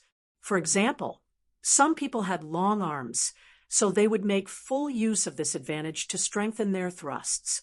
Some people were short, so they would often prefer to attack the lower body. However, Andre was different. All the knowledge and skills of a wandering swordsman were forcibly instilled. In other words, his every move was exactly the same as what was taught in books, giving people the illusion that he was a beginner. Portia's directness was very sharp. She quickly put away her careless attitude and asked with narrowed eyes, "Who's the teacher who taught you swordsmanship?" "Maybe you won't believe it, but I actually don't have a teacher. I learned it by myself according to the records in books. Let me reintroduce myself. I'm an out-and-out level 1 wandering swordsman." As soon as he finished speaking, Andre rushed forward and raised the rapier in his hand to stab at his opponent. His speed was fast and accurate, especially with the bonus from his footwork. Most people wouldn't be able to dodge in time. However, Portia's reflexes had long exceeded their limits. Just as the gleaming sword tip was about to pierce her skin, she swung her dagger and parried the fatal blow. Then, using her right foot as the center of gravity, she leaped into the air and kicked Andre's wrist, attempting to force him to retreat. In just a short moment, this little guy had successfully neutralized his opponent's attack and even turned the tables. Without a doubt, Andre now only had two choices. One was to immediately retreat and reorganize the attack. The other was to throw away the rapier and use his fists like a barbarian to solve the remaining problem. In any case, in terms of body size, humans had an overwhelming advantage over halflings. The probability of victory was definitely more than 70%. Unfortunately, this was only an ordinary duel and not a battle of life and death. Therefore, if he used his fists, it would be a little ugly. Therefore, he did not hesitate to jump back and avoid the kick to his wrist. Chapter 547. Damn it! You were forced to launch a sneak attack. I wasn't ready. As soon as she landed on the ground, Bosha yelled angrily. From the lingering fear in her eyes, it could be seen that the attack just now had really frightened her. Hee, the real enemy won't wait until you're ready to attack. Besides, I've reminded you just now, so don't find excuses for your carelessness. After saying this, Andre turned around and used a meaningful tone to instruct Mabel, "Did you see that? Don't be obsessed with defeating your opponent head-on in battle. You can use any means you can, such as launching a sneak attack, kicking up the dust or sand on the ground, spitting at your opponent's eyes, and so on. As long as you can win, it's fine. Moreover, even if you perform righteously, your enemy won't be moved. They will only continue to use all kinds of methods to kill you. In this world, losers have no future to speak of and have no value in being remembered. Remember this well. It can help you survive many terrible situations. Becoming a hero in a story isn't as simple as you think. The darkest truth has long been covered up. You have to learn to use your own eyes to distinguish what's true and what's fabricated lies. Unscrupulous in order to win, Mabel nodded thoughtfully, as if she had understood something. However, with her intelligence level and knowledge, it would take a long time for her to completely digest it. Seeing that the young man did not reject the ideas he had instilled, Andre immediately revealed a satisfied smile. Although he admired those who would rather die for their principles, he did not want to become one of them. He was even more unwilling to let his friends and subordinates pay the price with their lives. Principles were a very heavy thing. It represented the bottom line that someone had set for themselves in their heart that they could not cross. For example, paladins would not be afraid even if they encountered an evil dragon, nor would they turn around and flee in order to survive. They themselves acted on the principles of order, kindness, and courage. Therefore, even though they knew that it was very likely that they would die, they would rather take the initiative to sacrifice themselves for the beliefs and perseverance in their hearts. For most people, such sentiments were noble and unattainable, as dazzling as the noon sun. But no one knew how painful the price the Saint Samurai had to pay behind the dazzling halo. According to incomplete statistics, more than 50% of Saint Samurai families eventually broke up because they had sacrificed so much selflessly that they could not find time to spend with their families. As a result, couples eventually became strangers, and some even unknowingly wore green hats. In addition, the terrifying mortality rate was also an important problem for the Saint Samurai. As warriors who had always been standing on the front line against evil, they never knew what compromise was or retreat was. Once they discovered the power of evil, they would not hesitate to rush up and fight it to the death. Just look at the tombstones of the paladins erected in the churches of the good gods. In fact, the number of paladins who lived to natural death was pitifully small, probably not even 10%. There was a good saying that one had to pay a corresponding price if they wanted to gain more. It was also because they had paid such a heavy price that the Saint Samurai had become the object of admiration of countless civilians in the world. Often, they could attract countless responders with a wave of their arms. In terms of personal prestige alone, even the king could not compare to them, since the Saint Samurai were so great, but how many people could really become one of them? Unfortunately, there might not be one in 1,000 people. After all, selfishness was human nature. It might be easy to get them to praise the spirit of selfless sacrifice, but it was very difficult to really get them to sacrifice everything, even their lives. As a mage who had mastered supernatural powers, Andre had never expected to one day obtain a personal reputation as high as that of the Saint Samurai, and he regarded things like principles as poisonous as scorpions and snakes. He had seen old people who had fallen into debt for the sake of principles, almost bringing their whole families to beg on the streets.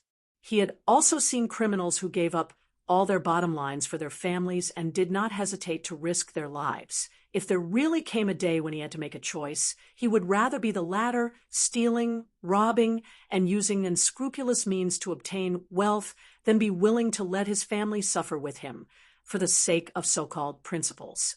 As for the matter of life and death, it was needless to say, as long as he could kill the enemy and survive, he was even willing to try the despicable methods that were despised by many people.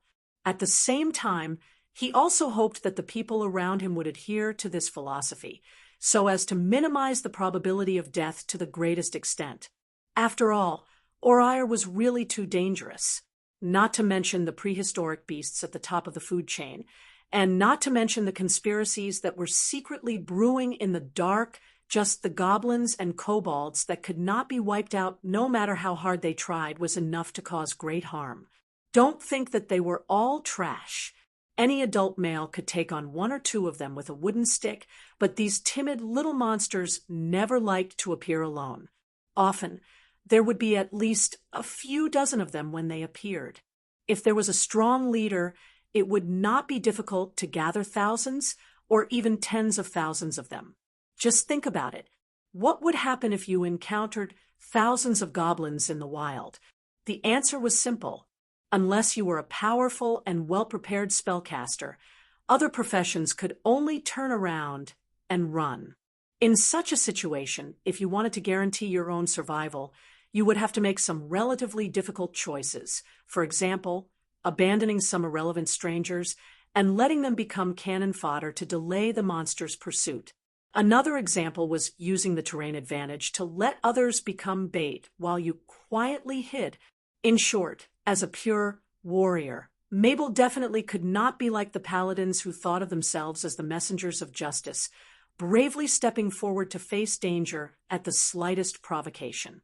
Otherwise, before she could grow up, she would quickly die in a fierce battle. Not to mention, with her intelligence level, there was a possibility that she would be used by others with ulterior motives. What Andre needed to do was to reorganize the young man's values so that he would change from kind to neutral. He would learn to face everything with a slightly more indifferent attitude, especially the high, great, and complete individual heroism in the bard's stories. He definitely had to eliminate it in the bud, or death would only be a matter of time. He did not want to spend countless efforts to nurture a helper who was destined to end in tragedy, nor did he want to see his friends get killed.